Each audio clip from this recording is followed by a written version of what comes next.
The story begins in a massive building where a news broadcast is playing. It's breaking news. After 13 hours of intense meetings, a decision has finally been made. The Samjum Group has appointed its new chairman. John Seung-guk has officially been chosen as the CEO. Unlike other third-generation chairmen who stepped down due to scandals or poor management, CEO John Seung-guk isn't like them. This man is John Seung-guk, the new CEO of Samjum Group. Hearing this news, Seung-guk starts laughing and says, "Yes, that's right. Keep praising me. I'm the king of Samjum Group." He reflects on how much effort he put in to reach this point, studying abroad, working out, keeping his foolish siblings in check, handling his uncle's mess, and managing his arranged marriage partner. He did it all perfectly. He even built himself a flawless public image. Everything went exactly as planned. Becoming the master of Samjum Group was only natural. He declares, "All right, this is a new beginning. And now that I'm finally CEO, the first thing I'll do is kick out that punk Tagyu's disciple from the company." But right then his phone slips from his hands and drops to the ground. He starts gasping for air. It flashes in his mind that his grandfather, the founder of Samjum Group, had also died of a heart attack. He panics, saying, "No, this can't be happening to me. Someone like me doesn't die from a simple heart attack." But his story doesn't end there. Instead of dying, he reincarnates as a baby. And not just any baby, but one born into a poor family. He's completely shocked and starts screaming. His new parents try to calm him down. After a while, he finally settles down. His mom lovingly says, "Isn't our Sangwook just the cutest?" She's only 21 years old. His dad, Yeji Seung, is 23. The dad agrees. He's even cuter than most celebrity babies. His mom adds, "Our Seung is lucky to be born so handsome." Inaon, but Seung is thinking something completely different. Internally, he screams, "Lucky! Are you kidding me?" He spits out his pacifier in anger and thinks, "What is happening to me? My perfect body, 183 centimeters tall, weighing 75 kilos, with a 500-kilo total lift in the big three. Where did it all go?" He looks at his tiny baby form and groans, "What am I now? This weird little creature barely taller than 3 heads stacked together. I was from a prestigious, powerful family. I had an elite body, a perfect resume. I was John Seung-guk of Samjum Group, and now I'm just some poor family's baby." His new parents are basically a young couple in their 20s. They come from orphanage backgrounds and have absolutely nothing. From now on, we'll refer to this baby as Si-young. He remembers, "I was just celebrating with my favorite wine. One bottle cost 4 million won." Just then his mom says, "All right, time for milk." Si-young panics. "Wait, no. Now I've got to drink this cheap formula milk?" But he's in a baby's body, and babies can't say no to milk. He starts crying as he drinks. His dad kisses him on the cheeks, and Si-young thinks, men shouldn't show this much affection. Dying on the best day of my life, turning into a baby. Everything just feels miserable. But honestly, the hardest thing is dealing with these two. They're so clingy, so lovey-dovey. It's unbearable. Yet there's something about being cared for like this.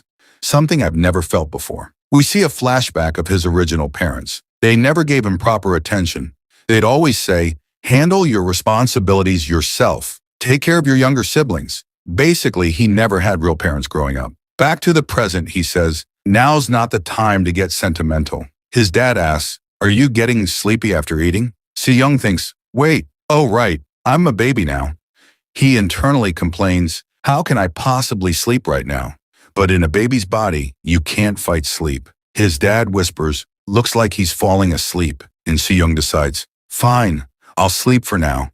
I'll deal with all of this tomorrow." He drifts off and his dad says, "Good. While he's sleeping, you should rest too." Si-young's mom replies, "No, we should work together. You still have to leave for your job soon." He says, "Just relax. Watch some TV." He turns on the TV and the news is still on. This time it's reporting a scandal. Samjum Group's chairman, John Josh, is accused of accepting bribes. The chairman himself has come forward to answer the press. As soon as Si-young hears the company's name, he suddenly wakes up and sits straight. His mom gasps, "Honey, did you see that? Our Si-young sat up all on his own." But Si-young is panicking inside. "This can't be. That's my grandfather, but he's supposed to be dead. This boy, he's been reborn in the past, but into someone else's family." The news continues. Si-young sits close to the TV, watching carefully. He clearly remembers this moment. When he was 10 years old, his grandfather was caught giving bribes. The people who feared their power took advantage of the situation. They started calling their company a shady corporation that runs on bribes. What nonsense, he thinks. Money is power. And connections, they're superpowers. Thinking you can become rich just by saving money? That's a poor man's dream. His parents are overjoyed that their baby is starting to sit up on his own. But Seung recalls clearly, before the prosecution, his grandfather told him to crash into his wheelchair. It was all staged to gain public sympathy. But for Seung, that moment had felt like a brand new beginning. That was the day I proved to the entire world that I was the true successor of Jeon Seung. After my grandfather and my father, it was my turn. But at that moment, the one pushing my grandfather's wheelchair was my younger brother, Jeon Taegu. I thought to myself, that foolish, greedy little brother. He went abroad to study, but only managed to become an addict. He spent his whole life trying to take my place. The real issue wasn't that I had turned into a child, or even that I had traveled back to the past. It was that my fate, my position, my everything had been ripped away from me. Tears began to fall from my eyes. Later that night, my mom brought me some apple juice, but I knocked it away in anger and turned back to the TV. A moment later, my dad walked in and said, "Honey, I'm home. My boss gave me all the leftover meat from work. He works as a chef at a nearby restaurant." He smiled and said, "I'll whip up something delicious." But my mom stopped him and pointed at me, saying, "Our son's still watching TV." She added, "He only watches the news. If we change the channel, he starts crying." My dad said, "Leave it to me. Daddy's home, cutie. How about you stop watching TV and play with Daddy instead?" But I grabbed his finger tightly and thought, "Turn the TV back on." My poor dad looked a bit downhearted. In my head, I was thinking, I don't have time for distractions. I need as much information as possible about my grandfather, Samjum Group, and how to get back to my original body. But right then, my mom turned off the TV. She said, "That's enough. You haven't eaten anything all day. It's time for food and rest." I started crying, thinking, "Let me go. Do you even realize how hard I worked to secure my place as Samjum Group's successor? Am I really going to lose everything to Taegu? I need to get my position back." My mom started patting me gently and said, "Be a good boy, Seongu. Get some rest now. I'll let you watch TV again tomorrow." I thought to myself, maybe I really am starting to lose my mind because I'm a baby. My emotions are everywhere, and my thoughts are getting blurry. Every time this woman pats my back, I just fall asleep, without even noticing. And with that, I fell asleep. My dad came in and said, "He's finally asleep. Has it been like this all day? That must have been hard on you." My mom replied, "I'm worried about Seong. He's almost 1 year old now, but he hasn't called us mom or dad even once. All he does is watch the news. I don't know much about parenting, and it scares me. What if I'm raising him the wrong way?" My dad gently said, "Sweetheart, even if we don't know much, our love for him is real. That's what matters. Don't worry, our son will grow up just fine. We just need to have faith in Seong." A few days passed. We see Seong looking completely drained. "I'm done," he muttered. "For the past few days, I've been pretending to sleep just so I could secretly watch the news. But nothing useful came up. The world's moving like nothing happened, and I'm still stuck in this baby's body. What kind of life is this?" Just then, his mom walked in and asked, "What's wrong? You're not watching TV today. Don't you want the news anymore?" Seong sighed and replied, "I give up." She smiled and said, "Then how about going on a walk with mommy? Let's go to the market and buy some groceries. The weather's really nice today." Before they could leave, the landlady of the building showed up. Seong's mom greeted her warmly. "Miss Landlord, heading to work?" Seong's mom wished her a good day. Seong thought to himself, the owner of this building, she's surprisingly young. They made their way to the market. "We're here, Seong," his mom said cheerfully. "This market sells bean sprouts for 101 cheaper. I'll make some delicious bean sprout soup today." Seong thought to himself, "Wow, she really talks a lot. Not that it matters. I'm still stuck drinking formula milk." Suddenly, a heavy metal beam from a nearby construction site came crashing down toward them. Both Seong and his mom noticed, but it was too late. His mom instinctively shielded him with her body, taking the full impact herself. She whispered, "Seong-kook, I'll protect you." Seong was unharmed, but he cried out, "Mom, no, you can't die, Mom." His mother was rushed to the hospital. "Prepare for emergency surgery," the doctor shouted. "Does she have any other conditions?" At that moment, her eyes opened. "You're awake," said her husband. "Are you feeling okay?" She looked around confused. Where am I? Seyoung-kook. Where's Seyoung? He's right here, he said. Thanks to you, he's safe. But he's been really scared ever since you got hurt. She looked at her son and said, Seyoung, you must have been so scared. But I'm okay. Mommy's just fine. I'm happy that my little Seyoung-gu is safe. Hearing this, Seyoung broke into tears. This was awful. Just awful, he thought. Do you even realize how precious your life is? What would we have done if something had happened to you? Just then his mom said, Honey, this place looks like a private hospital room. Why'd you get something so expensive? I'm not in that bad shape. Her husband looked a bit shy. They said you need complete rest. Complete rest? She asked. Why? He hesitated.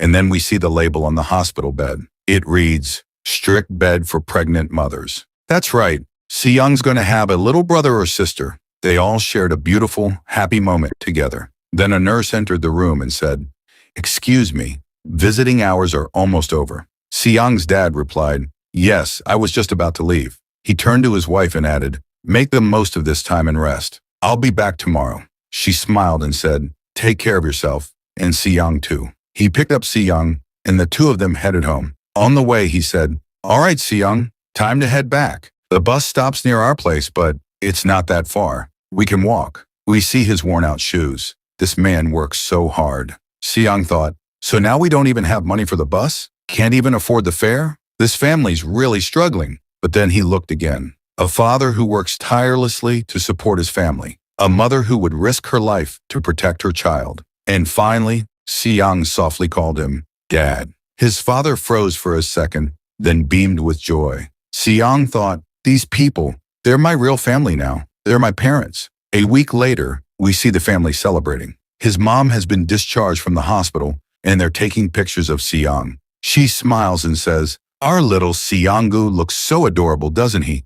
Yeah, his dad replies. He's even cuter than celebrity babies. They both look at him, filled with love. How is he this cute and perfect? But Seyoung, watching all of this, was angry inside. He thought, Is this really the time to celebrate? You struggled so hard just to pay the hospital bills. You even saved on bus fare. When every penny counts, you should have ignored things like a first birthday celebration. The old me would have yelled at them for wasting money like this. But now I get it. This is love. The kind of love you can't buy with money. The kind of love where someone's willing to risk their life for someone else. Thinking that, Seyoung finally joined in and started enjoying the moment. In his mind, he said, The day Mom was in the hospital, I made a decision. I have to do something. My parents aren't going to escape poverty on their own. They have no idea how to invest or plan financially.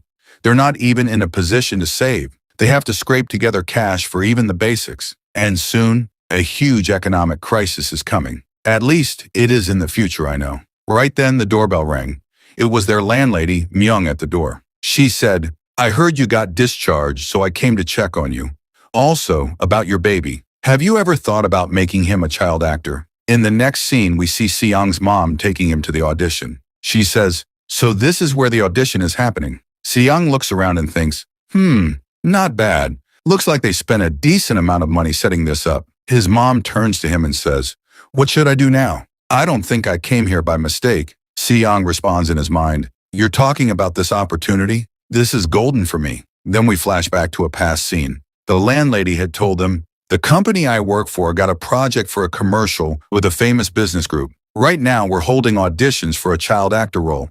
Your son is very good looking, and I think he's got talent. Back to the present, Seyoung gives a mischievous smile and laughs. See? People who are meant for success, they just can't help but succeed. This is my chance to make money. Then we get another glimpse of his past. He says, I grew up surrounded by cameras, makeup, lighting, framing. These were basic skills for me. People always compared me to actors, said I'd make a great one. An audition like this? I'll crush it. I'll win the prize, the money, all of it. He laughs to himself, full of confidence. Then he adds, I'll invest the money I make. Suddenly, another woman yells at Seyoung's mom, What are you doing? Why aren't you going inside? His mom replies politely, Why don't you go in first? Now they're in the elevator. Seyoung glares at the rich woman and her child. His mom smiles and says, Your son is adorable. The nanny responds, He's our young master. But the woman interrupts and snaps, Don't talk to us, got it? You're here for the audition too, right? Trying to increase the competition? She smirks and adds, "Well, go ahead and try, but my kid's going to be selected either way." Hearing that, Xiang gets furious and glares at her. She looks back at him and mutters, "Why is this baby staring at me like that?" Xiang thinks, "Look at her, head to toe in luxury brands, treating her nanny like a servant. Textbook rich lady behavior. But just wait, I'll destroy you in the audition." The scene shifts to the audition hall. There are other kids waiting too. Xiang's mom says, "This doesn't look easy," but Xiang replies in his head, "It's not hard either. This is just a simple camera test. They're just checking how we look on screen. If you can act a little, even better. But the issue is, these hot lights, kids can't handle them for long." Right then, the director calls up the rich lady's son. The assistant director says, "Oh, you're the wife of the CEO of Duke Pong Paper, right?" Xiang hears that and thinks, "Duke Pong Paper? So they're from that family? Their company's doing okay, I guess, but they're way below mine." He looks over with a dangerous glare and thinks, "Let's see how good your son really is." The assistant director asks the boy to smile for the camera, but he gets scared and starts crying. The assistant says, "If he keeps crying like this, we won't be able to continue." The rich woman snaps, "What are you saying? He'll stop crying. Just wait a second." The assistant replies calmly, "But other kids are waiting too." The woman yells, "What's the rush? Can't you people wait?" Right then the director says, "Next child, Xiang." Xiang's mom says, "We're here," and helps him onto the stage. His audition is about to begin, but the rich lady suddenly barges in and shoves Xiang's mom aside. "Move! I want to see this," she says. Xiang, now fired up, thinks, "Yeah, you should watch carefully. I'll show you exactly how I get selected." He starts acting, and the director is immediately impressed. "Get my camera! Quick! Bring my camera!" The director shouts. "Xiang, look here! Look this way!" They begin snapping side-angle shots and giving him pose directions. "Cute pose. Yeah, just like that. Amazing. This kid, he's a genius. We have to take him," he adds. Xiang's mom watches in awe, thinking, "Our Xiangguk, he really is a genius." The director comes over and says, "I'm Director Kwaku. Your son is incredible. We'd like to sign a contract right away. Do you have any conditions?" Xiang's mom is still in shock. She says, "Director, is my Xiangguk really talented? All of this, it's so new to me." The director says, "Sorry, I guess I just got a little too excited." Of course Xiang has talent. He wasn't just naturally confident in front of the camera, he was actually paying attention to everything I was saying. Like he really understood it all. And in fact, Xiang was understanding everything. The director continues, "I'm genuinely excited to work with him." But right then, the rich woman snaps, "What the hell is going on here? The final audition hasn't even happened yet, and you all are acting like the winner's already been decided. That's not fair. I refuse to accept anyone else as the winner except for Jahi." Then we see the final list of candidates. Xiang and the rich lady's son, Jahi, are both selected. One of the staff members asks them to wait. The woman's still visibly irritated. Xiang's mom says, "Our Xiang made it to the finals, and there are so many adorable and talented kids here. But even then, Xiang stood out the most. Am I actually getting nervous?" Jahi's nanny comments, "Is something wrong?" Xiang's mom replies, "I just need to use the restroom." The nanny says, "Give me the baby. Go quickly." Xiang's mom leaves. The nanny looks at Xiang and says, "The more I look at him, he really does seem like a happy kid." Hearing that, the rich woman explodes. "Are you serious? I'm already furious that they're even comparing Jahi to this kid. Do you want to lose your job? If you like him so much, why don't you go raise him yourself?" The nanny immediately apologizes. Xiang hears all this, and he's fuming. He thinks, "Look at the way she talks. I really wish I could slap her. That would be so satisfying." Right then, the assistant director walks over and asks, "Is Xiang's guardian here?" The rich woman, pretending to help, says, "Nope, she's not here yet. You can speak freely." Xiang starts getting suspicious. Suddenly, the woman yells at the assistant director, "Seriously? Are we really going to go with that kid? Jahi was already decided as the winner, wasn't he?" The assistant director replies, "Yes, ma'am, that's true." Xiang hears that and realizes, something's off here. Actually, everything is off. This whole thing's rigged. The winner was already chosen before the auditions even began. The rest of the kids were just being used as props to make their real winner look better. It was all planned. The assistant director says, "Ma'am, please calm down. If the director finds out, it could cause problems." The woman scoffs. "The director? He doesn't know who our family is. The people above already made the decision. What's he going to do?" The assistant replies, They've won a lot of international awards. Even the higher-ups can't touch the director right now. But either way, he cannot find out about this. You've prepared Jahi for the final audition, haven't you? The woman says. Of course I did. I even hired a private acting coach so he could rehearse properly. The assistant director nods. Good. That's all we need. After all, that other kid isn't going to outperform Jahi. She walks over to Jahi and says, All right, Jahi, how about we go over the lines one more time? Repeat after me. Siyoung gives a small smile. Then, the final audition begins. The director announces, the winner will be the one who can say the lines most naturally. Siyoung looks at his mom and says, Don't worry, I've got this. The director calls, Action! Siyoung thinks to himself, how do they react on set during shoots? Direction counts as part of the score. I have to position myself just right for the camera angles. And with that, Siyoung heads straight toward the camera and the director, while Jahi instead walks toward his mom. His mom quickly says, No, Jahi, not this way, toward the camera. The director watches and says, Should we just skip Jahi and start with Siyoung's test? The assistant director agrees. Have him say the lines. She thinks to herself, Jahi practiced, but this other kid, he doesn't know anything. He's definitely going to mess it up. She's just about to prompt Siyoung when he suddenly starts speaking. And he says the lines in the cutest, most perfect way. The director smiles and says, Just as I expected. Siyoung never disappoints. My eyes weren't wrong. But at that moment, the rich woman steps forward and insists, Just give Jahi one more try. The director knows she's pushy, so he gives in. Okay, Jahi, can you try saying daddy for us? But instead of speaking, Jahi starts crying. It's a total embarrassment. The woman says, This doesn't make sense. I trained him for this. The director turns sharply and says, What did you just say? And the assistant director shuts everything down. The audition is over. Thank you, everyone. Siyoung, smiling, says, There's nothing you can do now. I've already won. But moments later, the rich lady's kid is announced as the winner. Well, of course that happened. Siyoung's mom protests to the assistant director. That can't be right. My Siyoung performed amazingly. The assistant replies, Just because a child acts cute doesn't mean they're fit to be a child actor. Then the rich woman walks back over and sneers.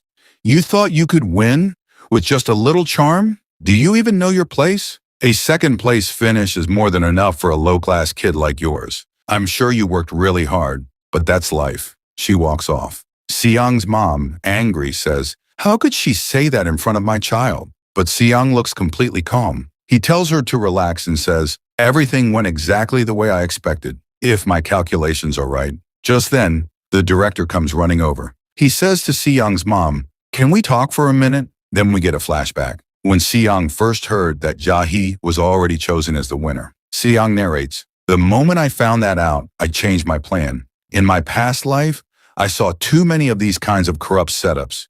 You can't beat people who've already bought their way to the top.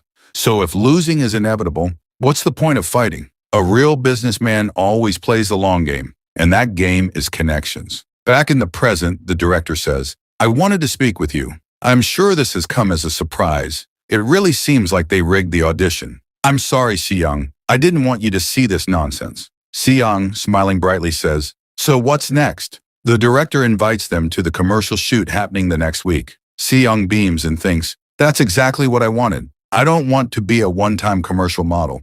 If I impress the director, that means connections. Then I'll keep getting child roles, become a child star, and eventually, rich. That's the goal. I need to secure a stable and consistent source of income. With a commercial like this, you can do anything. I'm going to win the director over, and then I'll make tons of money. And with that money, I'll support my family. Siyoung's mom asks, Why do we need to come to the commercial shoot? The director explains, For baby models, we always prepare 1 or 2 backups in case the main kid gets sick. Honestly, we're worried. The current winner cries way too easily. Well, of course he does. The director holds Siyoung's mom's hand and says, Please, just help us out this one time. Siyoung's mom says, I just wonder, will Siyoung really be okay? And Siyoung replies, Of course I'll be fine.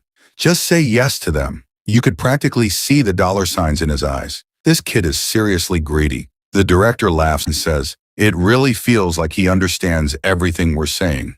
If all kids were like Siyoung, my job would be a whole lot easier. By the way, ma'am, could you give me your contact info?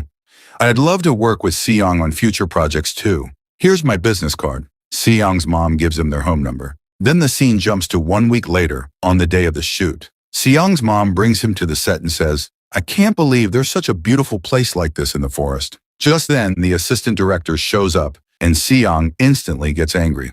That's the same corrupt assistant director. She looks at Seong and says, "Why is this kid staring at me like that? Anyway, let me show you to the waiting room.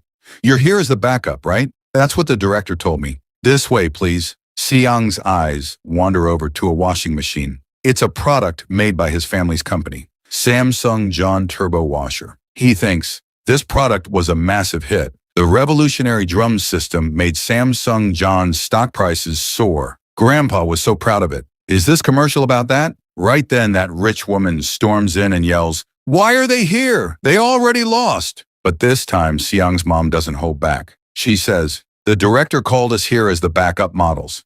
And please don't use that kind of language in front of the children." The woman snaps, "Why do we even need backup models?" The assistant explains, "In case Jae suddenly gets sick, we'll need a backup ready." The woman fires back, "Jae doesn't need any of that. What's so hard about this commercial anyway? He's in perfect condition." "Yeah, well, he sure doesn't look like it." She mutters, "Anyway, you people are useless. Just go sit quietly in the corner." Then a woman walks in. It's the lead actress, Senmi. She says, "Are these the kids I'll be filming with today?" The assistant replies, "Yes, you're right.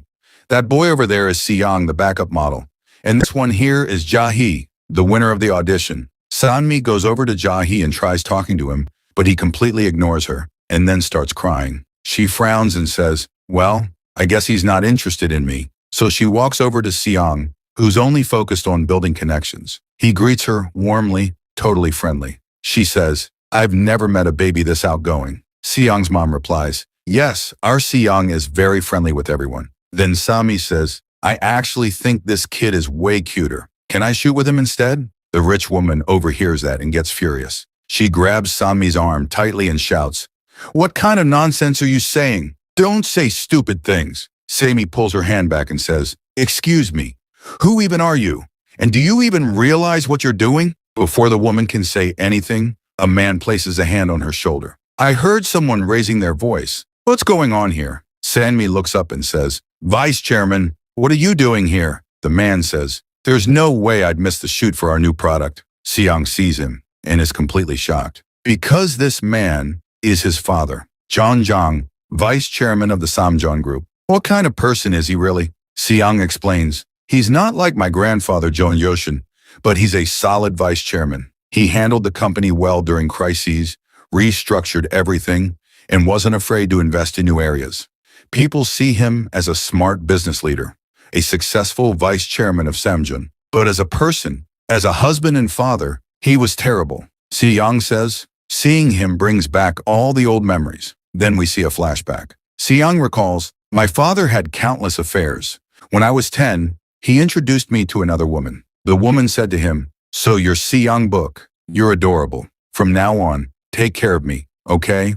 Seong narrates, "She was just one of my father's many mistresses, and as soon as I saw her, I mentally erased her. That woman was none other than Sami. Back in the present," she says, "I'm shooting with some kids today, and I really like this one." Then Seong's father walks over and says hello to him, but a staff member interrupts. "Excuse me, sir. It's time to go." "Oh, wow, I'm running late. Sorry, I have to leave." Before going, the vice chairman tells the rich woman, "Please make sure everything goes smoothly during filming." She freezes, completely shaken. "Yes, sir. I'll do my best." After all, she's standing in front of the vice chairman of the Samjeon Group, someone leagues above her. Seong thinks, he always seemed like a flashy playboy who chased women. But in critical moments, there was a charisma in him that made him a true corporate leader. That was my father. The vice chairman pats Seong on the head and says, "Take care during the shoot," and leaves. Seong quietly says to himself, "Father, my new life is going to be completely different. I've found something I can finally call family, and I'll protect them. One day I'll build a company even bigger than Samjeon, and we will meet again." The assistant director announces, "All right, everyone, we're about to start filming. The director will be here any minute. Get ready." Seong smiles again and says, "The past life stayed in the past.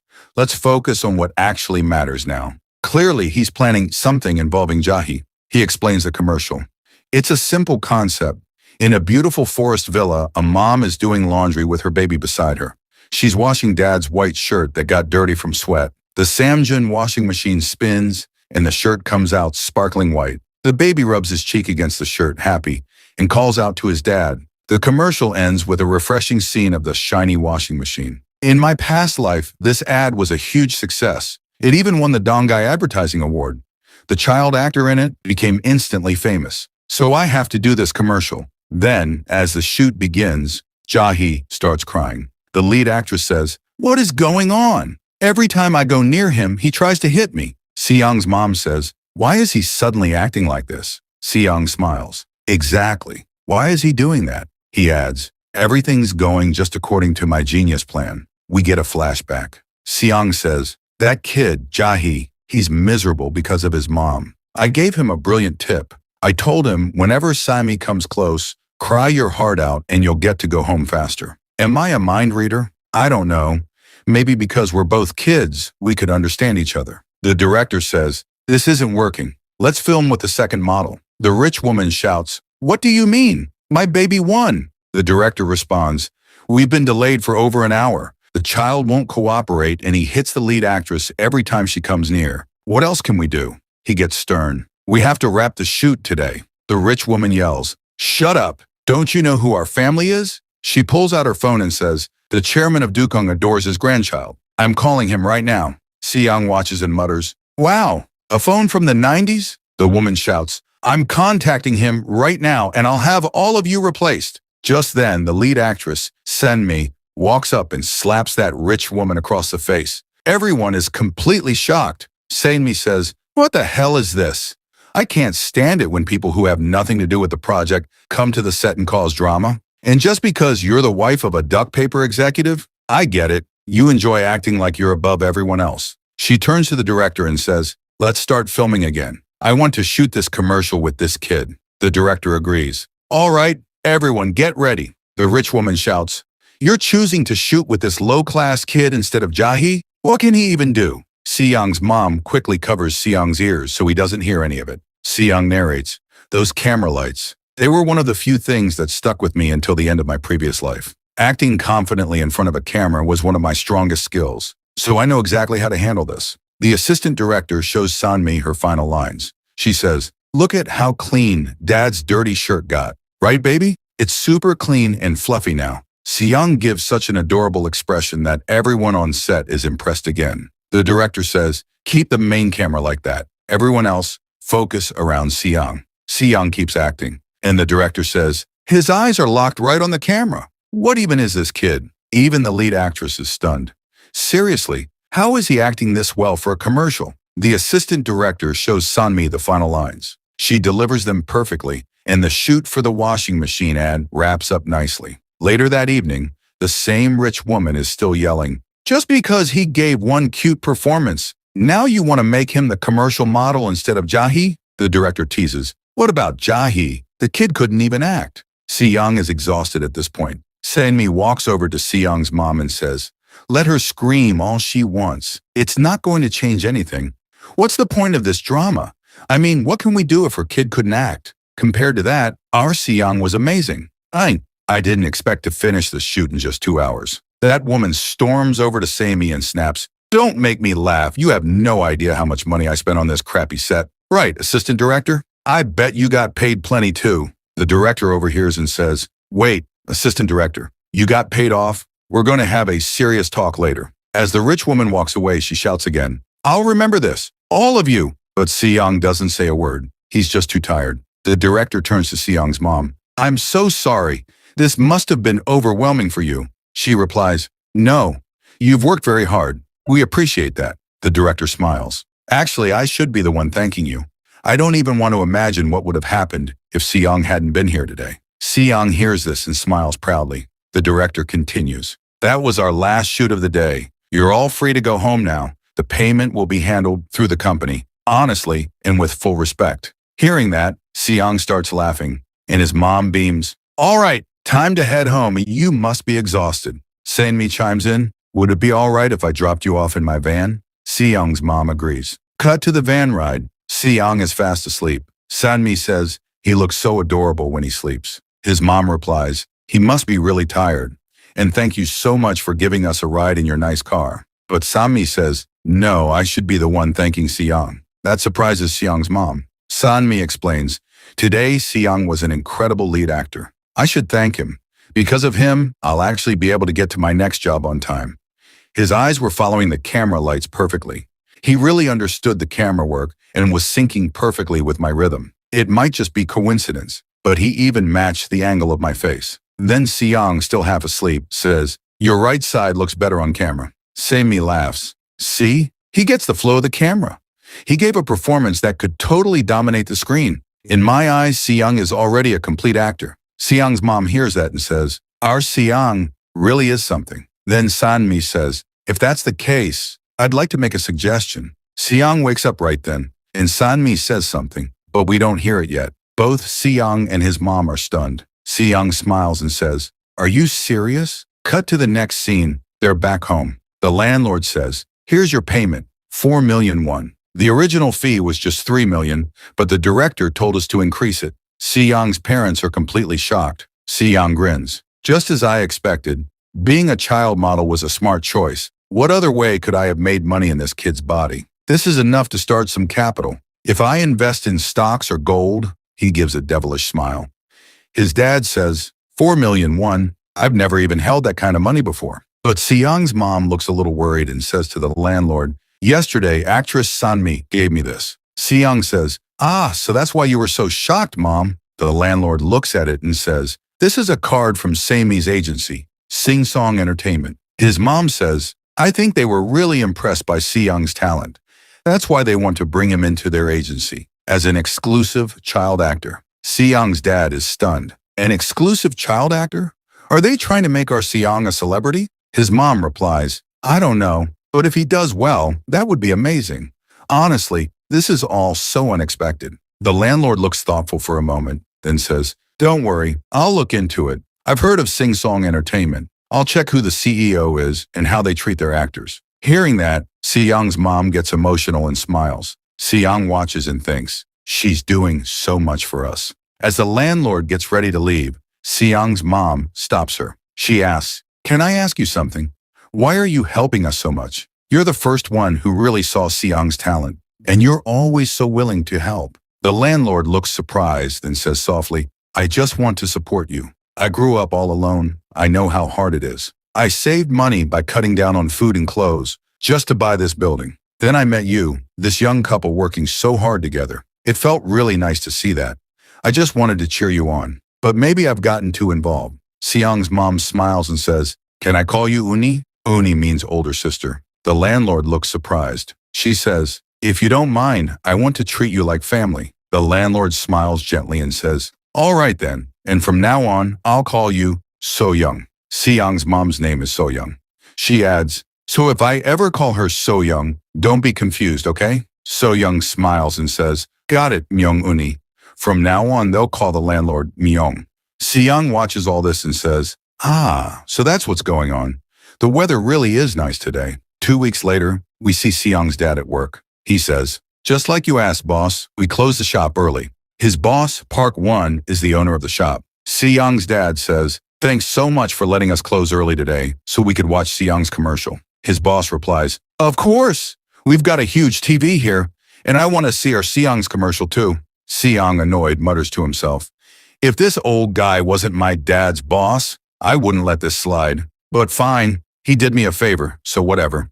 Just then, Myung arrives. So-young welcomes her in. You made it right on time. Myung says, feels like we're all here to watch a movie. Siyoung's dad calls out, it's starting. Everyone gather around. They all sit together to watch Siyoung's commercial. Everyone's beaming at his cuteness. Park Won even starts clapping. Myung says, that was amazing. So well edited too. If all goes well, this commercial might win Commercial of the Year. Siyoung's dad hugs him and says, I'm so proud of you, Siyoung. How is such a beautiful and talented kid, my son? So-young laughs and says, oh, hush. Just then Park gets a call, and he's shocked. On the other end is the director. I heard you're all watching the commercial together today. There's something urgent I need to talk about with Siyoung's family. May I speak with them? And right then, we're introduced to a few new faces. Scene shifts. We see the director's office, where Sayong's parents are also present. The director says, "Thank you for coming." Sayong's dad replies, "Thank you for inviting us to your office." The director turns to Sayong and says, "So how are you doing, Sayong?" Sayong smiles and responds, "Director." Surprised, the director says, "Wow, he's talking even more than before." Sayong's mom laughs and says, "Yeah, he's at that stage where he's learning how to talk. He's chatting away all day long." The director chuckles and says, "Looks like we can start giving Sayong some longer lines. At this rate, he'll be reciting scripts like a pro in no time. Honestly, I'm excited to watch him grow." He then invites the parents to sit and continues. "The reason I asked you to come today is to talk about a new program where Sayong will have the lead role. The show is called Just Baby. It's a parenting reality show where 5 famous idol group members will live with Sayong. And the idol group we're partnering with is..." Just then, a boy walks in and says, "I'm Taeyong, the leader of Just, which is the group's name." Taeyong says, "I'm really excited to be working with you all." Sayong's mom gets really excited seeing him. Taeyong says, "Looks like you know our group?" Sayong's mom replies, "I've seen you guys on TV." Taeyong smiles. "We still have a lot to learn, but we're working hard to become the country's top idol group. Please keep supporting us." Sayong's mom says, "Of course you can do it. Your singing and dancing are amazing." Sayong's dad, however, clearly doesn't like this and says grumpily, "So Sayong's mom has someone else she likes besides me?" Sayong jumps in and says, "Jealousy is useless, Dad." The director adds, "Once we start filming, you'll meet the rest of the members too. That'll be fun, right?" Sayong's mom hesitantly says, "But isn't this a bit too much for Sayong?" Sayong thinks to himself, "Mom, I'll never forget that you chose me over those idols." The director says, "But I really believe Sayong is the heart of this program. He doesn't just understand things. He feels them. It's like he actually experiences everything. His facial expressions are perfect, and he always knows where the camera is. Honestly, we can't imagine anyone else in the lead role. What do you think?" Sayong gets hyped up and thinks, "Of course we have to do this. I remember now. I've seen the show in my past life." He starts telling us about the show. Its concept was totally unique. Putting a child with an idol group. It was made for audiences of all ages. Young people would find the baby cute, and older people would be reminded of how hard parenting was. In the end, the show became a national sensation. It was the first to truly establish the parenting reality genre. For Sayong, this was perfect. A future child star building his name and fortune. He suddenly starts calling, "Director, director!" The director laughs and says, "Looks like Sayong is really excited about this." Sayong's dad, though, looks worried and says, "I'm a little concerned. If Sayong keeps appearing on TV, he might not grow up like a normal kid. I want to raise him like a regular, sweet child, not a celebrity." The director looks surprised. Then Taeyong steps in and says, "I get it. Actually, I was a child actor too. Growing up in the public eye means maturing in front of everyone. But I have no regrets. I had the talent and the right environment to shine, and that's what got me here." He looks at Sayong's dad and says, "Why don't you trust your son? If he has what it takes to shine, shouldn't you give him the chance?" Sayong's dad looks at his son and thinks, "My son is the most beautiful and talented of them all. If it's your destiny to reach the top and shine the brightest, then so be it." He finally says, "I understand," and shakes the director's hand. "Please take good care of Lee Se-young." Then we see the countdown to Korea's first ever parenting reality show, Just Baby. Contracts are signed, photos are taken, and finally we move to the first day of shooting. Taeyong says on camera, "Hello, the new standard of K-pop. We are Just." We see the full group. Taeyong, the leader. This guy is Lux. The one with the pink hair is Zion. The other guy is Bohm, and finally there's Michael. Zion walks up to Sayong and says, "So you're the baby? Nice to meet you, Mr. Sayong Book. We're excited to work with you." Then he grabs Sayong's mom's hand and says, "Especially with you, ma'am. I heard you're a fan." Sayong's dad gets angry again. The director says, "From today we'll be shooting in Just Dorm. We have high hopes for this show, so let's all do our best." Sayong thinks to himself, "These are the same people I met in my past life." We get a flashback. Taeyong was a CF model for Samjun, and Baeom, who's now an actor, was also exclusive to Samjun. Sayong used to be the chairman of the company, and these guys used to perform at his events. Back in the present, Sayong says, "These are the same people who performed at our company events." Michael walks up to Sayong and says, "So you're the baby? You're not that cute," and tries to touch him. Sayong slaps his hand away and thinks, "How dare you touch me so casually?" Taeyong yells at Michael, "You just smoked, didn't you? And didn't even wash your hands? You can't touch a baby like that. Sejong glares at Michael and thinks, this Korean-American guy is still as low as I remember him from my past life. Fine. From now on, I'm taking full control of this show. He laughs internally and thinks, I'll craft the perfect character arc for each of them. The rest of the members gather around and start praising Sejong, but Michael stands off to the side saying, just wait and watch. Scene shifts to the director explaining the shoot. We'll do a 3-day pre-shoot in the Just Dorm. We'll edit that into 3 pilot episodes. Depending on viewer reactions, we'll finalize the regular broadcast schedule. Daytime will be general shooting, and at night, once the staff leaves, we'll switch to observation cameras. Sejong's parents can stay at the nearby hotel. His parents look anxious. The director says, I understand you're nervous about leaving your son here, but please trust us. We'll take great care of Sejong. Right. Just? Lux says, of course. Kang says, leave it to us. All right, let's all do our best, says the director. Assistant director begins narration. In a semi-basement apartment somewhere in Seoul, 5 guys known as Just are chasing their dream of becoming top idols. But their lives take an unexpected turn when a baby suddenly enters the picture. We see Sejong looking at them innocently, while the entire group is frozen in shock. Sejong's mom says, there are no scripted lines, right? Sejong's dad confirms, it's a reality show. Assistant director says, he seems unsure how to react. The director says, let's wait a bit. Zion says, dude, the camera's rolling. Say something. Taeyong adds, what are we even supposed to say to a baby? Sejong watches and thinks, these guys have no clue what they're supposed to do. Looks like I'll have to step in. Then he starts crying. Lux says, what do we do now? Taeyong says, let's calm him down first. He awkwardly holds Sejong and says, be a good boy, Sejong. Zion says, bro, the way you're holding him looks dangerous. Let me do it. Zion calms him down and asks, were you scared? Lux and Taeyong look surprised. Zion adds, babies always like good-looking people. Taeyong says, what are you even talking about? Zion replies, babies don't lie. Got it? Sejong thinks, just as I thought, each of them has a distinct personality. Taeyong is the leader, smart and responsible, almost like a dad. Zion is a flower boy, a little self-obsessed but with a motherly touch. Lux is a laid-back athlete, like a friendly big brother.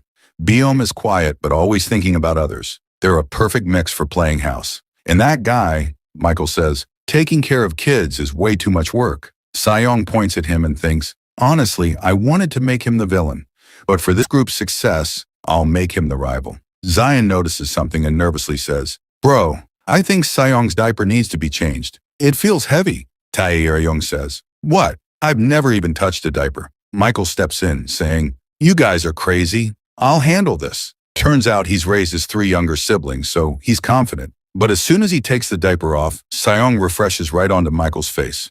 Sejong says, I feel much better now. So how was that? At least react a little. Everyone is silent, then bursts out laughing. Sejong says, see, that's the comedy. This shoot was a success. Later, the director says they'll take a 2-hour break before the evening shoot.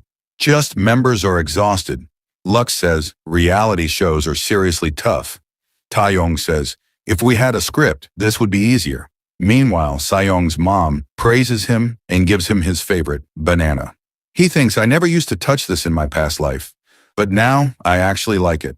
Taeyong comes over, and Sejong's dad calls him sir. Taeyong says, you don't need to be so formal, just talk casually. He adds, Sejong is really interesting. Every time I'm around him, I lose myself in the moment. Everyone's just naturally acting, but somehow every scene turns out perfect and entertaining. Meanwhile, Zion is in his own world saying, a flower boy who can do childcare. Am I really that amazing? Taeyong says, it's like Sejong already knows all our roles and is acting accordingly. Sejong's dad laughs. It's probably just coincidence, right? Taeyong says, yeah, maybe. He's just a kid after all, but he's definitely shining more than I expected. Michael comes out after his shower and sees the assistant director putting something in the fridge. He asks, what's that? She replies, it's baby food for Sejong's dinner. Michael snatches it away with a smirk and says, I'll prepare it myself. He thinks, since baby Sejong is so dull and boring, I'll make him entertaining. Then he pulls out a packet of chili sauce from his pocket. Michael says, making an artist do baby shows. How crazy are these people? He adds the chili sauce to the food and says, "Now it's your turn to suffer, kid." Scene shifts, observation cameras are set up. The staff leaves. Taeyong says, "So what should we do now?" Everyone is tired. Lux says, "Let's eat first. I'm starving." Baeom says, "But I don't know how to cook." Zion looks miserable. Sayong encourages him, "Don't give up so easily." Taeyong says, "We gotta prep something." Lux says, "At least I can make ramen." Taeyong adds, "And we gotta feed Sayong his baby food." Michael steps in. "I've already taken care of it," and walks over with the food bowl. Taeyong says, "Wow, you were mad all day, and now you want to help?" Michael says, "Say what you want, but I'll be the one feeding the baby." Sayong senses something's off. Michael says, "Come on, kid. Your mom made this just for you." But Sayong smiles and asks Michael to try it first. Taeyong laughs and says, "Sayong, are you asking Michael to taste it first? You're seriously too cute." Michael hesitates. Taeyong says, "What's the big deal? He's just asking you to try it. What's the problem?" Michael says, "Why should I eat baby food?" Taeyong rolls his eyes and says, "Fine, I'll take all of Sayong's love for myself," and goes to taste it. Michael tries to stop him, but Taeyong eats it. His face immediately changes. Zion asks, "What happened, Taeyong?" Sayong says angrily, "I knew it. You messed with my food. You're done now." Michael panics. Taeyong says, "It tasted like chili sauce." Zion shouts, "What? But how did that get in the baby food?" They all look at Michael. He finally admits he put chili sauce in it. "It was just a joke. It makes for great footage." "Don't you guys know anything about entertainment?" Taeyong yells. "Entertainment or not, there are some lines you never cross." Zion grabs Michael by the collar and shouts, "Are you insane? What if something happened to Sayong after eating that?" Sayong thinks, "Zion, you've got some real charisma." Taeyong kneels beside Sayong. "I'm sorry. Michael's just immature." "Were you surprised?" Michael says, "Why are you even talking to that kid? He doesn't understand anything anyway." Taeyong snaps. "Sayong is smart. He does understand. And even if he didn't, you still owe him a proper apology." Sayong smiles and thinks, "These guys have potential. That's good." Then with a mischievous grin, he thinks, "Starting today, I am officially taking the lead." 2 weeks later, we're shown a scene at Si-hyung's house where Myung tells them the news, 20%. Hearing that, Si-hyung's parents are pretty shocked. Myung says, "Did you both watch the first episode of Just Baby that aired last Friday? That episode recorded a 20% viewership rating." Si-hyung's mom, surprised, says, "We really enjoyed watching it, mainly because Si-hyung was in it." Se-hyung's dad adds, 20% viewership. "That's amazing, isn't it?" Myung replies, "It's more than amazing. It's incredible. Even MVC's flagship entertainment shows barely pull around 15%. Se-hyung's mom says, "I got a call from the director. He told me the program's been added to the regular schedule now." Myung responds, "Seriously? That's amazing news. Congratulations, Se-hyung book." Si-hyung smiles and thinks to himself, "Of course this is happening. I'm the one doing it. Success at this level is only natural. But I'm not satisfied with just this. My goal is money, fame, and becoming rich, then rising to the top. I'm a genius." He starts laughing again. Myung thinks to herself, he's really a unique kid. Se-hyung's mom turns to Myung and says, "Oh, right, I wanted to ask you something. A few days ago, someone from Sin-sung Entertainment came to our house." Hearing that, Myung looks a bit shocked.